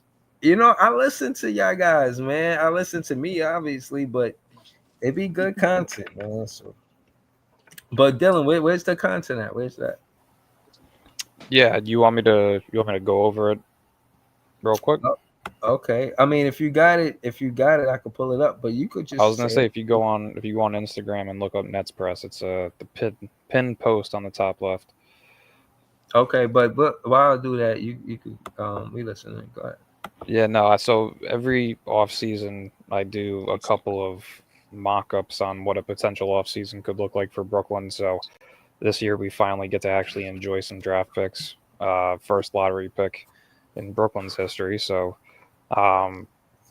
just for starters, after a little bit of math, I have us probably projected around 72.9 million in cap space. The range is between 70 and 80 after kind of doing the expiring contracts, and one of the trades that I have done this offseason, it puts us at around 72.9. So to open it up, I had Cam Johnson traded to San Antonio on draft night. It would be Cam Johnson in the 17th overall pick for Harrison Barnes, who's on an expiring contract, and the 9th overall pick. I threw in the Atlanta 2026 first round pick, top 8 protected. You could add a higher protection on it. You could do a different pick. Doesn't matter. But I think that would be the Cam value Johnson for. is essential, right? That is first and foremost. That's front and center. But yeah, if you wanna swipe to, what is this, the third slide? That's what I'm on right now. Okay. Let's see. Oh, if you zoom out, you see that little arrow on the post. You'll be able to change the picture. Okay. So yeah, that's the trade right there. If you want to go to the next one, feel free. Okay. So with the draft, with the 6th pick, 9th pick, 21st, and 27th, I have us selecting Fears, Con Knuppel, Thomas Sorber, and Isaiah Evans. If you're not familiar with the top 3 at this point, go look them up. It's clear as day that those are the picks. Isaiah Evans, Duke bias aside, he's got one of the cleanest 3-point mechanics in terms of shooting form. Very high upside as a 3-and-D guy in this league. So to get him in the late first would definitely be really good value. I'm trying to figure out how. I did a separate trade. If you go down the caption, I believe it was pick 26 and 35 to Miami for the 21st pick. Miami has a lottery pick in the 21st pick. They need a little bit of work, so giving them an extra draft pick could definitely help. But yeah, that brings me to the next one, which is declining the team option on Jalen Wilson. Definitely not a fan favorite in terms of the decision, but when you're bringing in 4 rookies, when you have to bring back 2 or 3 current roster guys, it's a little bit slim on roster spots. So for me, I have us declining his team option to free up a roster spot. That makes sense. If you want to go to the next one, Yeah. I think that's where I start free agency. Oh no, buying out Harrison Barnes just to create a roster spot. Get that shit done in the beginning of the season. Don't wait like they did with Bojan Bogdanovic. Again, that's just my personal preference. They could flip him for seconds maybe, but it would still probably cost a roster spot. So in my eyes, just buy him out. You got the 2 picks that you needed. So yeah. If you want to go to the next one, yep. So first and foremost, Breezy gets to sleep well tonight. Cam Thomas getting re-signed. I got him listed at 81 million over 3 years. It brings it out to about 27 million a year. I do have it front loaded, so the contract would go down each year. But I did include a player option on that because it's definitely lower than what probably most people were expecting. Everybody was expecting him to be a borderline all-star this year, taking a major leap. But with the injuries, I definitely think they're going to want to play it safe while also giving him the option of opting out after the second year to get more money. So keeps him on a team-friendly contract, a movable contract, the part that Breezy doesn't like to hear, but it does keep him as a good trade piece in terms of the financial flexibility that you can include in a package for a star at some point. Jesus, take the wheel. On the next one, we're bringing back we're bringing back Zaire. I got him at 11.5 million per year. I think that's fair value for a guy off the bench. God damn. Yeah, I mean, hey, he's making 6 million currently. That price may be a little low. He may be a little bit more. Okay. If you're making 6, okay. Yeah, he's currently making 6 on his rookie. I think he's still on his rookie contract. Yeah, he's still on his rookie contract. He's still. Yeah, I think so. Yeah, he's only like 22, 23. Yeah, he's 22. He came in 2021. Easy, he was in that same draft. You know when you say 2021, for some reason that shit feel like 8 years ago or some shit like that. Yeah, that's because we had to live through fucking COVID. But yeah, so I got him coming back on 11.5 million again. The number may not be fully accurate in terms of price range. I definitely think it's accurate for Thomas, but for Zaire, I kind of just threw together what worked with the cap space that we were working with.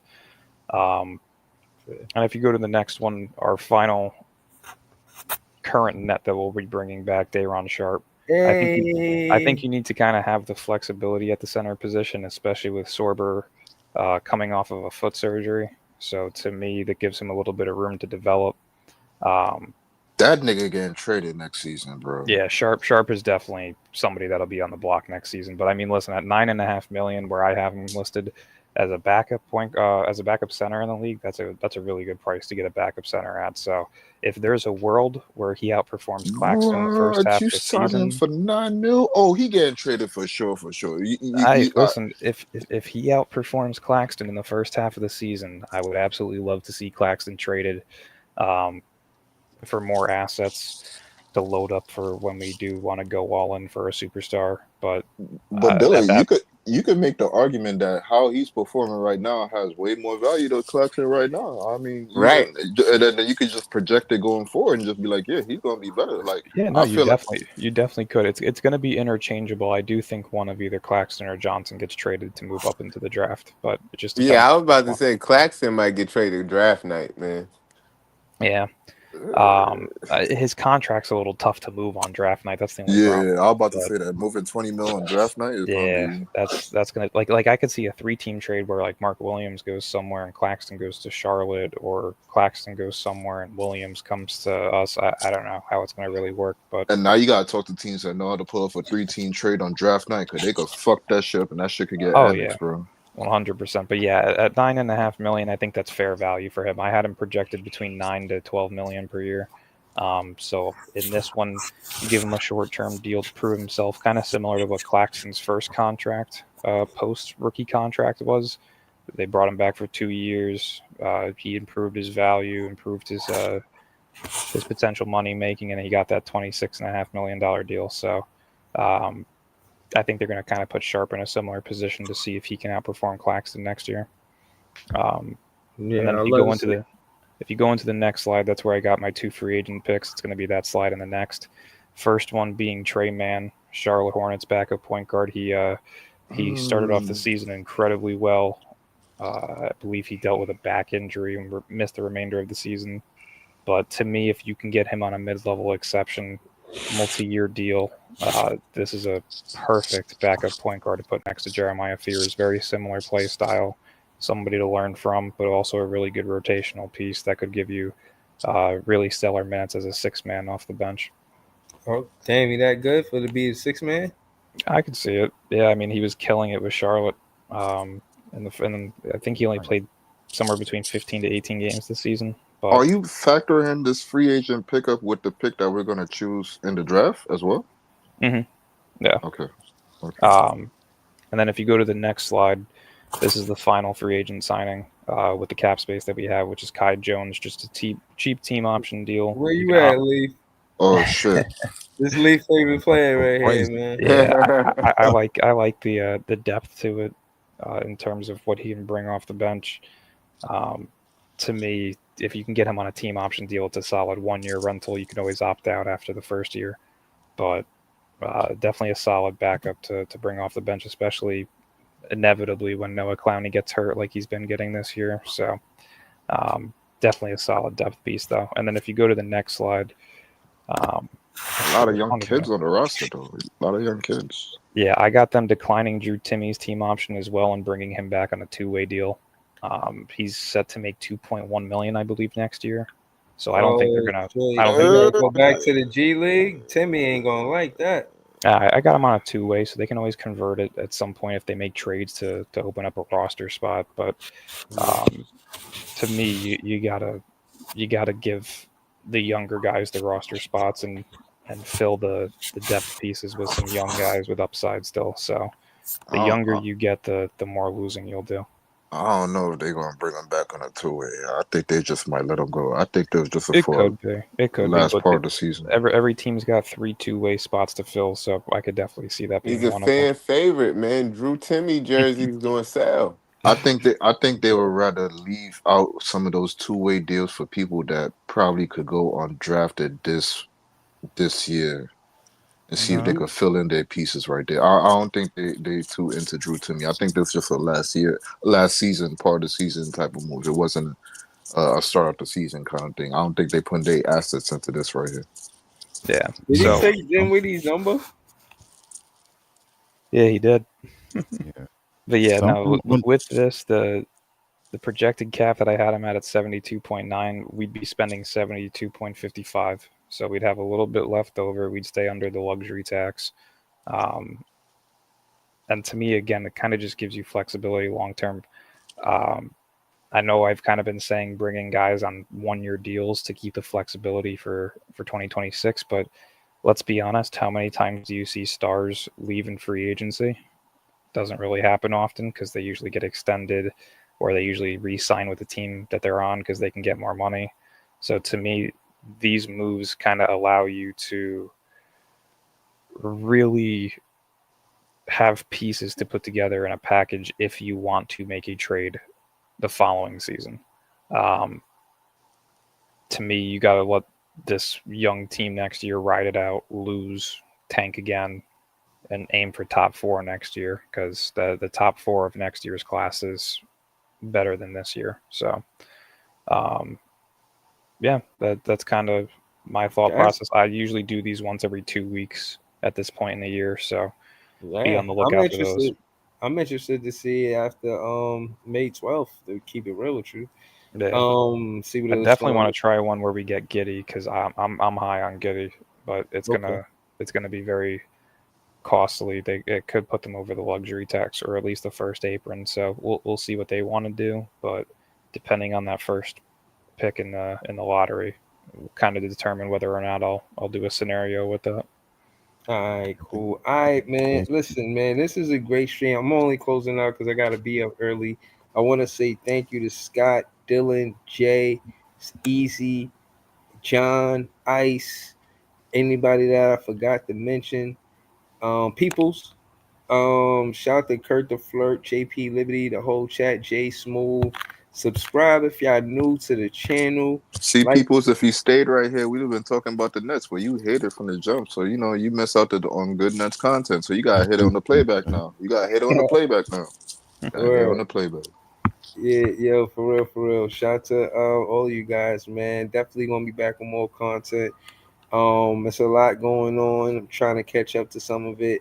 I don't think we play tomorrow, but I'm gonna still do content tomorrow.